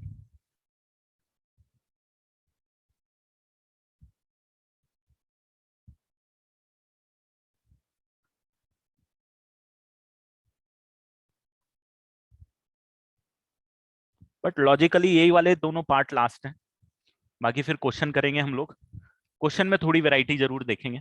अभी तक जो वैरायटी मैंने बताई है वो बेसिक वैरायटी है, अच्छे क्वेश्चंस की वैरायटी अभी बाकी है। बट हाँ, no you will be in the condition to go for booklet as well. जैसे आपकी एचएससी की बुक कंप्लीट हो जाती है, आप जाने की कंडीशन में आ जाओगे। अब देखो यहाँ पे, इसी को कॉन्केविटी को मैं दूसरे तरीके से डिफाइन करने की कोशिश कर रहा हूँ, बुकिश लैंग्वेज में डिफाइन करूंगा।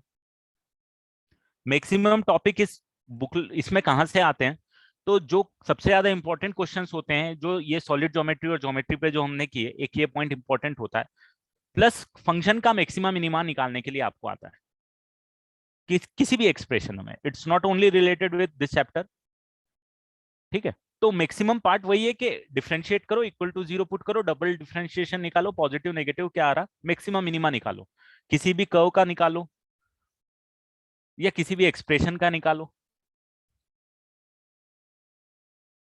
तो उस पे मैक्सिमम क्वेश्चंस आते हैं। मतलब चैप्टर ही वही है, बस और क्या है चैप्टर में, है क्या, और मैक्सिमम मिनिमा ही निकालना। सॉलिड ज्योमेट्री पे क्वेश्चंस आते हैं छोटी एग्जाम्स। छोटी एग्जाम्स बोले तो जेई मेंस,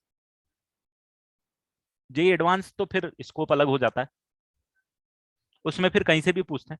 उसमें सॉलिड ज्योमेट्री पे क्वेश्चन नहीं पूछते, वो फंक्शन को घुसाते हैं लपक के।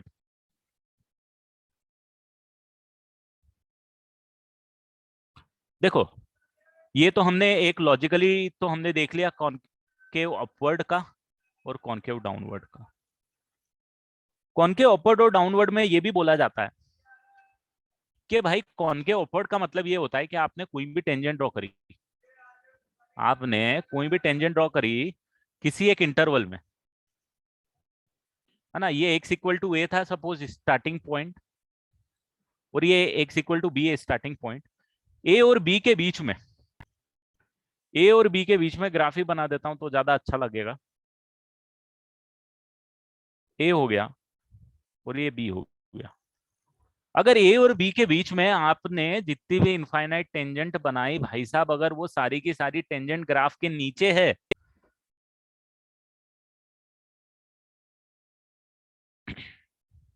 तो ग्राफ क्या हो जाएगा, कॉनकेव अपवर्ड हो जाएगा। अगर सारी की सारी टेंजेंट, जैसे इसमें भी आप देखोगे, ग्राफ एक इंक्रीजिंग एक डिक्रीजिंग ग्राफ है दोस्तों, है ना। ये वाला डिक्रीजिंग ग्राफ है जो दूसरा मैं बना रहा हूं, बट कॉनकेव अपवर्ड है। तो जितनी भी टेंजेंट आपने बनाई है, वो सारी की सारी टेंजेंट क्या है, इस पर्टिकुलर इंटरवल में ए से बी के बीच में टेंजेंट ग्राफ के नीचे है। और वहीं अगर आप कॉनकेव डाउनवर्ड के ग्राफ बनाने की कोशिश करोगे, या कॉनकेव डाउनवर्ड का बना दो सर, तो आप देखोगे जितनी भी टेंजेंट आप बनाओगे वो सारी ग्राफ के ऊपर आएगी। तो भाई भले लोगों ने ये भी डेफिनेशन लिख के रखी है, ये भी सही है, बिल्कुल गलत नहीं है। वो ग्राफ भले इंक्रीजिंग का हो, कि ग्राफ भले ही डिक्रीजिंग का हो, वो इंक्रीजिंग का ग्राफ, ये डिक्रीजिंग का ग्राफ। तो आ गई क्या डेफिनेशन, बुकिश लैंग्वेज में डेफिनेशन समझ में। अब इसको भाई कोई कोई ऑदर थोड़े से दिमाग लगाते हैं, बोलते हैं चलो इसको ऐसे नहीं हम अलग करते हैं। तो बोलते हैं कि ऐसा करो, दो पॉइंट को ज्वाइन कर लो, वो जितने भी कॉर्ड है ना वो सब ग्राफ के ऊपर आ जाएगी कॉनकेव अपवर्ड में यार। मतलब वो ये बोलते हैं, जो थोड़ा सा अलग करने की कोशिश करते हैं, वो बोलते हैं कि भाई दो पॉइंट को ज्वाइन करो, वो जितनी भी कॉर्ड आ रही है, वो सारी की सारी कॉर्ड जो है ना, वो सब ग्राफ के ऊपर होनी चाहिए, ग्राफ के नीचे नहीं होनी चाहिए। तो वो कॉर्ड के रेस्पेक्ट में डिफाइन कर देते हैं। यहाँ पे आप बोलोगे कि जितनी भी कॉर्ड आप ज्वाइन करोगे, ग्राफ उसके ऊपर होना चाहिए, है ना। तो बात वही है, फर्क कुछ नहीं पड़ता, बोलने के तरीके हैं। बट जिससे फर्क पड़ता है वो चीज ये है कि भाई इसके अंदर है ना, एफ डैश एक्स जो है ना, वो पॉजिटिव होता है, और इसके अंदर जो है ना, एफ डैश एक्स जो है ना, वो नेगेटिव होता है। इससे फर्क पड़ता है, ये हमारी काम की चीज है भाई। कि if double differentiation is positive, if double differentiation is positive, then the graph is concave upward. If double differentiation is negative, graph is concave downward. और यही आपको हेल्प करेगा पॉइंट ऑफ इन्फ्लेशन निकालने में, डबल डिफरेंशिएशन।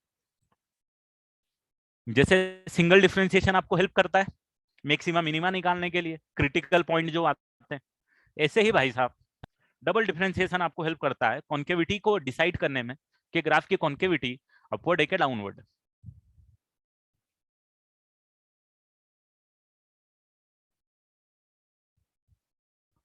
क्यों आएगी उसके बारे में भी बात करते हैं, कि एग्जांपल देख लेते हैं। ये साइन एक्स के ग्राफ लेके हम लोग चले थे। किसका ग्राफ लेके चले थे भाई? साइन एक्स का। एफ डैश एक्स निकालूंगा तो इसका कॉस एक्स आएगा, और एफ डबल डैश एक्स निकालूंगा माइनस साइन एक्स आएगा, राइट। अब एफ डबल डैश एक्स जब आप निकालोगे तो जीरो से लेके पाई के बीच में भाई साहब साइन एक्स पॉजिटिव होता है, तो नेगेटिव आएगा एफ डबल डैश एक्स। सही बोल रहा हूं? जहां साइन एक्स पॉजिटिव वहां माइनस साइन एक्स नेगेटिव। तो फर्स्ट और सेकंड क्वाड्रेंट में इसीलिए ये बेचारा कॉनकेव डाउनवर्ड आ गया, क्योंकि नेगेटिव आया। वो नेगेटिव आएगा तो डाउनवर्ड आएगा। वहीं अगर आप पाई से टू पाई के बीच में ले लोगे,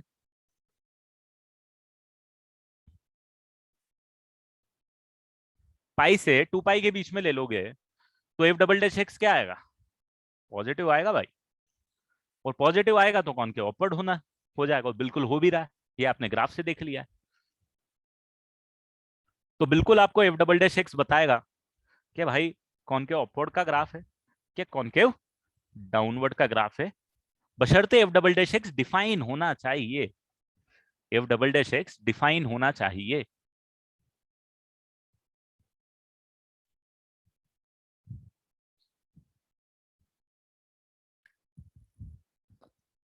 तो इसको नोट कर लो।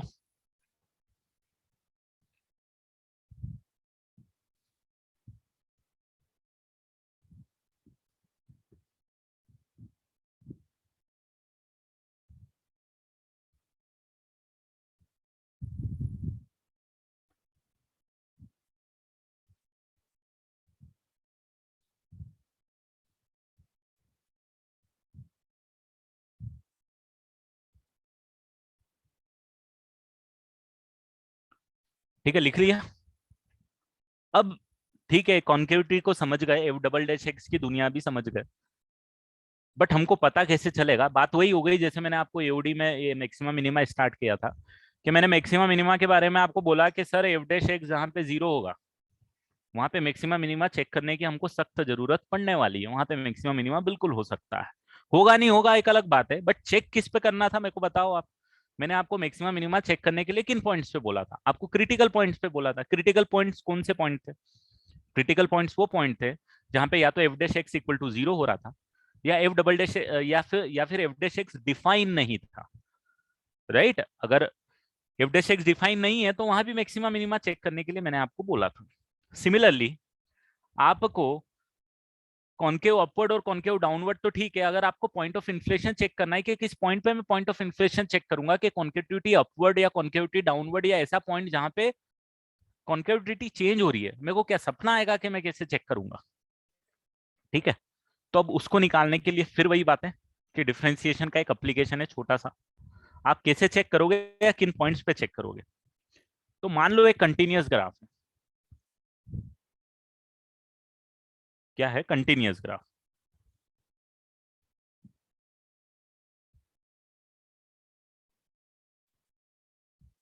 डिफरेंशिएबल है नहीं है अलग बात है,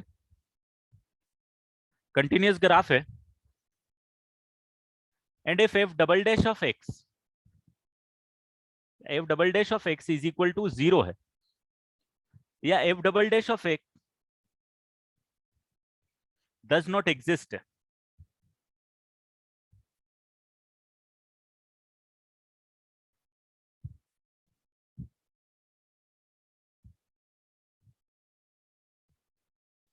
मतलब एफ डबल डैश है या तो 0 है, या तो एफ डबल डैश है डज नॉट एग्जिस्ट है।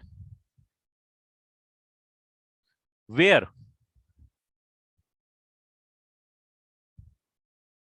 F dash of A exist,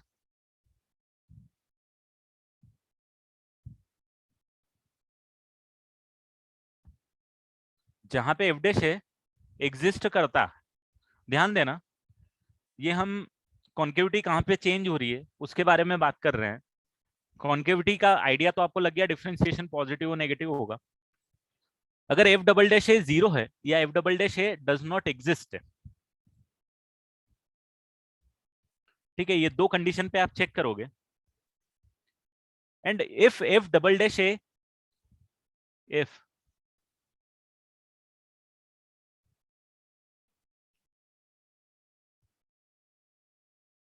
changes sign when passing through f double dash x, changes sign when passing through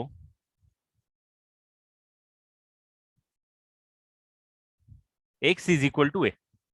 जैसे मैंने बोला था ना, पॉजिटिव से नेगेटिव, नेगेटिव से पॉजिटिव, ऐसे ही अगर F double dash x positive से नेगेटिव आ रहा है या नेगेटिव से पॉजिटिव आ रहा है, दोनों केस अपनी साइन को चेंज कर रहा है, तो वो जो पॉइंट आएगा then x is equal to a is a point of inflation.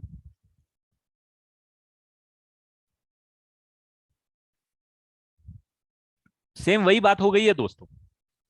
कौन सी बात? एफ डैश एक्स वाली, कि एफ डैश एक्स अगर अपनी साइन चेंज कर रहा है तो या तो मैक्सिमा आएगा या मिनिमा आएगा। अगर साइन चेंज नहीं कर रहा है तो फिर कुछ नहीं आएगा, ना मैक्सिमा आएगा ना मिनिमा आएगा।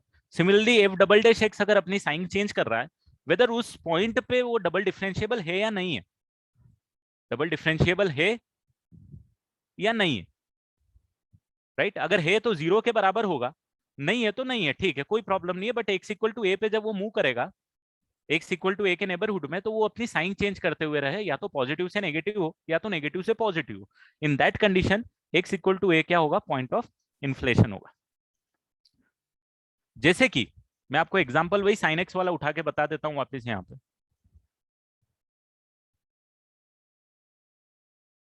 आप यहाँ पे देखोगे एफ डबल डैश एक्स यहाँ पे क्या था? लेस देन 0 था, और यहाँ पे एफ डबल डैश एक्स क्या हो गया? ग्रेटर देन 0 हो गया भाई। यहाँ पे एफ डबल डैश एक्स कितना आ गया? 0 आ गया।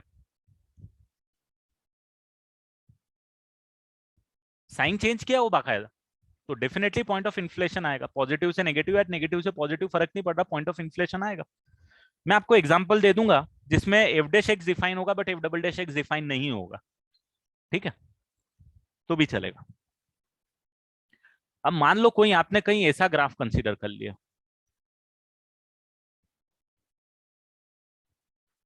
कि ये चला यहां तक, ये पॉइंट आ गया और ये आ गया, तो यहाँ पे डेफिनेटली ग्राफ जो है वो कॉनकेव अपवर्ड है, और यहाँ पे ग्राफ कॉनकेव डाउनवर्ड है। यहाँ पे फंक्शन डिफरेंशिएबल नहीं है, पर भी ये पॉइंट ऑफ इन्फ्लेशन होने वाला है।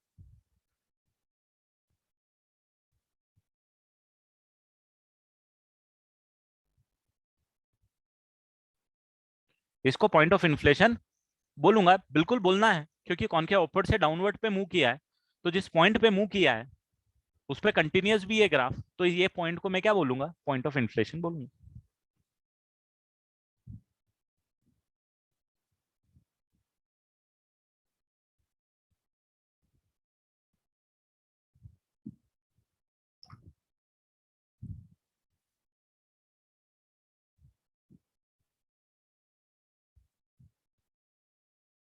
हाँ, ये कंडीशन सेटिस्फाई होनी चाहिए।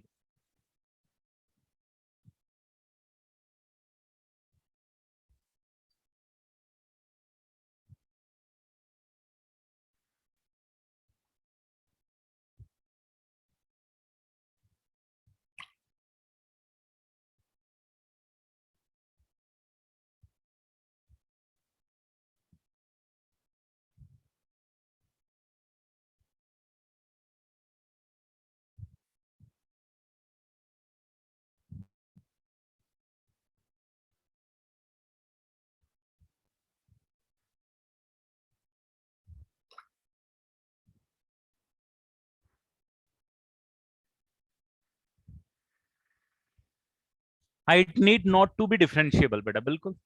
फंडा वो काम होना चाहिए, कॉन्केविटी चेंज होना चाहिए, दैट्स ऑल।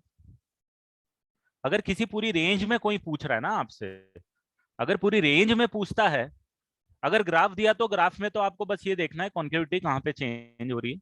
अगर पूरी रेंज में देके रखा हुआ है तो फिर आपको ये देखना है कि ग्राफ कहाँ पे डिफरेंशिएबल नहीं है। ठीक है, जिन पॉइंट पे डिफरेंशिएबल नहीं है उस पॉइंट पे चेक कर लो आप। वो कैसे चेक करोगे? ये वाले फंडे से। एफ डबल डैश एक्स क्या अपनी साइन चेंज कर रहा है उसके पहले और बाद में? तो उसके हिसाब से चेक कर लो, और अगर डिफरेंशिएबल है, डबल डिफरेंशिएबल भी है, तो कोई दिक्कत ही नहीं है, ये कंडीशन सेटिस्फाई करनी करनी।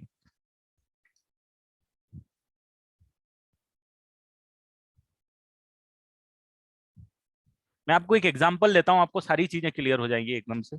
एक दो एग्जांपल लूंगा।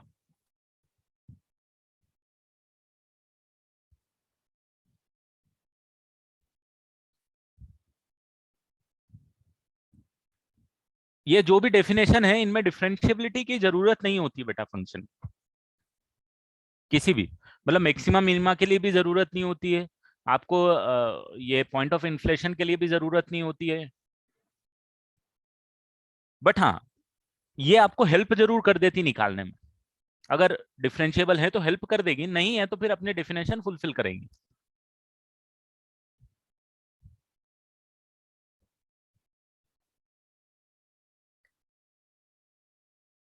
चलो एक एग्जांपल लूंगा।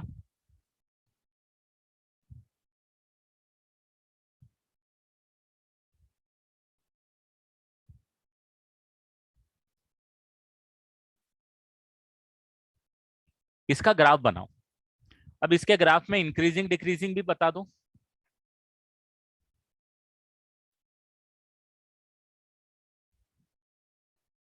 हाँ, होने दो यार, लास्ट तक बच्चे नहीं टिकते। आधे बच्चे तो टाइम पास करने के लिए आते हैं, उनको लगता है सब समझ में आ रहा है, बट क्वेश्चन नहीं होंगे वो। ठीक है वो, इट्स ए जेन्युइन नेचर बेटा, ऑफलाइन। इंक्रीजिंग एंड डिक्रीजिंग, ये क्वेश्चन कराऊंगा, ये लास्ट क्वेश्चन।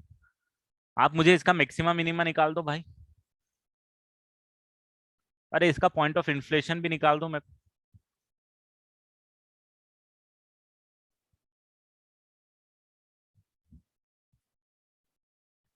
सब चीज निकाल दो, इस ग्राफ के बारे में पूरी कच्चा चिट्ठा है इसका खोल दो, और आपको सब कौन बता देगा। अब देखो, डिग्री 4 का आप नॉर्मल एलजेब्रा से एनालिसिस नहीं कर सकते थे, अब इससे कर पाओगे।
ये आपके पास ये सारी चीजें आ गई।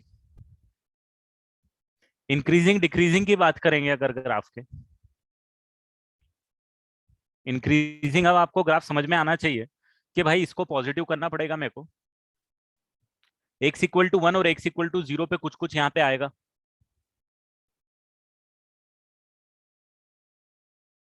नहीं, मैं इसके लिए सब चीज बताने वाला हूँ बेटा। मैं इसमें पॉइंट ऑफ इन्फ्लेशन भी बता रहा हूँ, इसीलिए मैंने सारा डिफ्रेंशिएट करके लग दिया जहां तक भी आएगा। इंक्रीजिंग आएगा 1 टू इंफिनिटी में, और डिक्रीजिंग आएगा minus infinity to 1। F dash X 0 हो रहा है आपका, F dash X equal to 0 हो रहा है, एक्स इक्वल टू 0 पे या 1 पे। 1 पे अब आपको समझ में आना चाहिए कि 1 पे आप या तो एफ डबल डैश एक्स की साइन चेक कर लो जो कि पॉजिटिव आ रही है, तो ये मिनिमा आना चाहिए इस पॉइंट पे, आना भी चाहिए, क्योंकि डिक्रीजिंग से इंक्रीजिंग ग्राफ जा रहा है तो मिनिमा आ रहा है। एफ डैश एक्स यहाँ पे नेगेटिव है और यहाँ पे पॉजिटिव है 1 से इन्फिनिटी में, ये नेगेटिव है 1 से छोटे पे और 1 से बड़े पे पॉजिटिव है, तो डेफिनेटली नेगेटिव से पॉजिटिव जा रहा है तो मिनिमा आने वाला है। एक्स इक्वल टू 0 पे एफ डैश 0 है, बट ना मैक्सिमा आ रहा है ना मिनिमा आ रहा है। एफ डबल डैश एक्स भी 0 है, एफ डबल डैश एक्स भी 0 है। एफ ट्रिपल डैश आप देखोगे, एफ ट्रिपल डैश आपके पास नेगेटिव है, और एफ ट्रिपल डैश अगर एन की वैल्यू ऑड होती है तो ना तो मैक्सिमा आता है ना मिनिमा आता है, तो nor maxima, neither maxima nor minima, right, neither maxima nor minima, X is equal to 0 पे। इंक्रीजिंग डिक्रीजिंग कहां से जज किया बेटा, इसकी साइन देख लो, किसकी,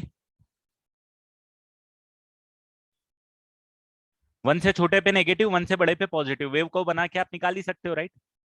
0 पे 0 और 1 पे 0, 0 पे 0 और 1 पे 0, 1 पे 0 मिनिमा आएगा क्योंकि उसके पहले डिक्रीजिंग है, उसके बाद में इंक्रीजिंग ग्राफ आ गया। ये सारे फैक्टर है जो उसको डिसाइड कर रहे हैं। फिर एफ डबल डैश एक्स की बात करें,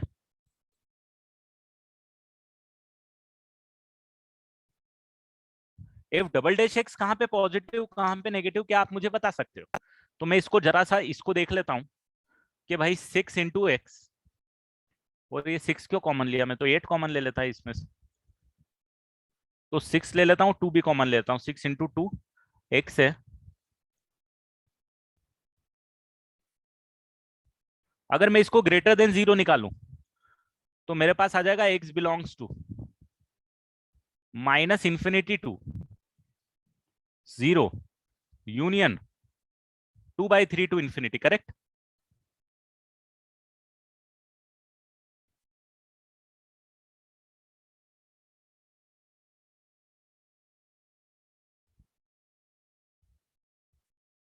अरे ये 2 आएगा यार,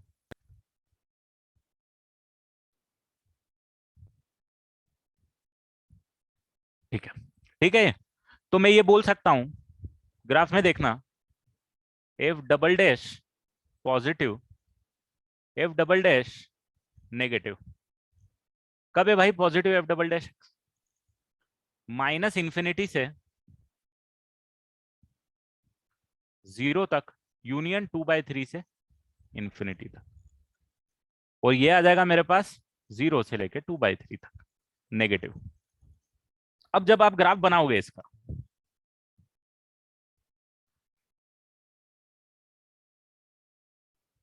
तो आप बोलोगे देखो 0 तक कॉनकेव अपवर्ड है ग्राफ, ध्यान देना पॉइंट को नोट करते जाना, 0 तक कॉनकेव अपवर्ड का ग्राफ है, 0 तक ना मैक्सिमा मिनिमा आ रहा है, हाँ 0 पे एफ डैश जरूर 0 हो रहा है, और 0 पे एफ डैश अपनी sign F double dash X अपनी साइन चेंज कर रहा है, तो आपका ग्राफ जो बनेगा, और 0 पे वैल्यू कितनी आएगी ग्राफ की, 0 आएगी, तो ग्राफ तो यहां से पास होगा, डेफिनेटली कॉनकेव अपवर्ड होगा, राइट। जैसे ही 0 पे आओगे आप, कॉनकेव डाउनवर्ड हो जाएगा, 2/3 तक जाएगा, ये कॉनकेव अपवर्ड है, ये कॉनकेव डाउनवर्ड। कहां तक जाएगा भाई साहब? 2/3 तक जाएगा। और 2/3 पे ये चेंज होके फिर ऐसा हो जाएगा जो कॉनकेव अपवर्ड जाएगा। आ रहा है क्या ग्राफ समझ में? कॉनकेव डाउनवर्ड चल रहा है यहाँ पे, और यहाँ पे ये करके ये अपवर्ड हो जाएगा, और ये अपवर्ड हो जाएगा, और x इक्वल टू 1 पे आपको मिनिमा दे देगा। x इक्वल टू 1 पे मिनिमा दे देगा, यही तो बोल रहा है, x इक्वल टू 1 पे मिनिमा दे देगा। और 1 के बाद में तो कॉनकेव अपवर्ड ही रहेगा, जैसे यहाँ भी अपवर्ड था और यहाँ पे फिर कॉनकेव अपवर्ड ही रहेगा, और अपवर्ड जाएगा, और कोई मैक्सिमम मिनिमा का कोई सवाल ही नहीं उठता, तो ये कॉनकेव अपवर्ड की तरफ ग्राफ जाएगा। अब देखो आपको ये पूरा आइडिया लग जाएगा कि 1 से बड़ा एक और रूट आना है इस पे, जो भी आएगा, और एक 0 रूट आना है। तो आपको ग्राफ के बारे में बहुत एक आइडिया लग गया कि यहाँ पे ना ये ग्राफ भी कुछ इस तरीके से एकदम स्मूथनेस भी उसकी ऐसी काम करेगी। ये गया डिफरेंशिएबल है, ये गया, ये गया,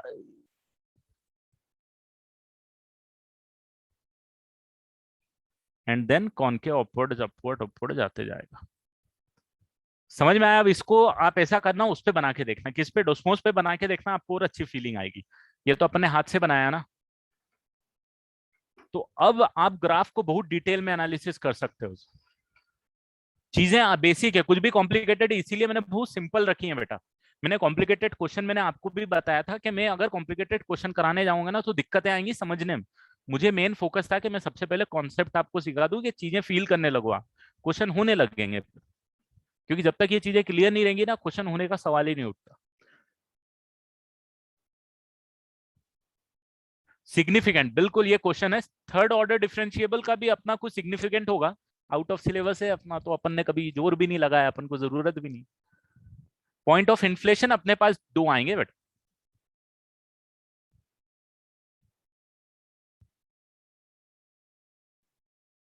एक तो ये आएगा, और एक ये आएगा। This two are point of inflation.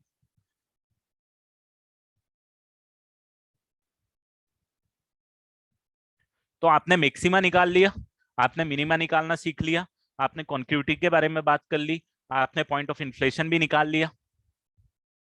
और क्या निकालोगे ग्राफ के बारे में? बस इतना निकल गया, बाकी सब कुछ तो कोई बड़ी बात है ही नहीं।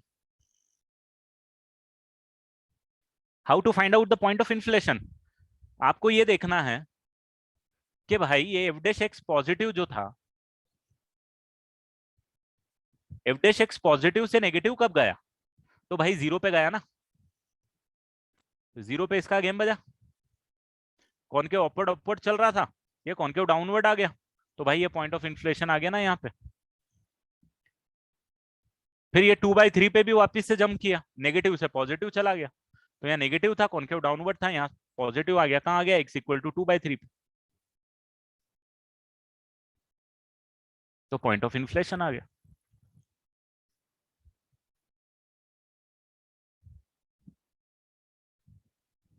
तो ये हो गया पूरा डिटेल, पूरा सार जो है चैप्टर का बेटा यही था।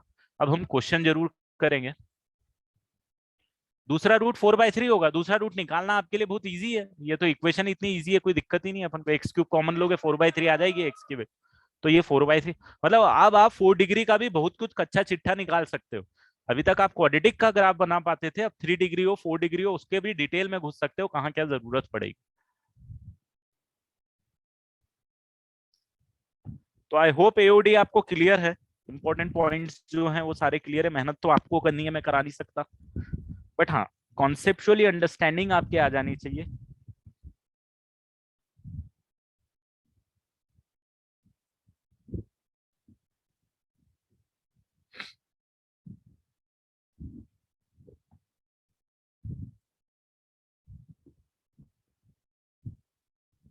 चलो there, on this note I will end the lecture.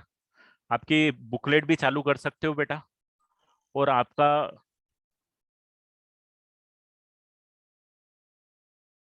Integration अपनी दुनिया और अलग है बेटा, स्टार्टिंग में इंटीग्रेशन में फाइट होती है, बाद में कंफर्टेबल हो जाओगे। हाँ यही मेथड अप्लाई बेटा, क्वेश्चन पे डिपेंड करता है कौन सी मेथड अप्लाई कर। कॉन्सेप्ट यही 4 5 6 जो कॉन्सेप्ट है वही कॉन्सेप्ट है। अब क्वेश्चन कौन से क्वेश्चन में किस तरीके से सोचना है ये टोटली क्वेश्चन डिफाइन करता है। बट क्योंकि कंटिन्यूटी भी अपने आप में रोल प्ले करती है, डिफरेंशिएबिलिटी के फंक्शन डिफरेंशिएबल है या नहीं। अगर नॉर्मल फंक्शन है डिफरेंशिएबल है तो डिफरेंशिएशन के एप्लीकेशन से हो जाएगा। मैक्सिमम क्वेश्चन डिफरेंशिएबल भी आते हैं तो दिक्कत नहीं होती है।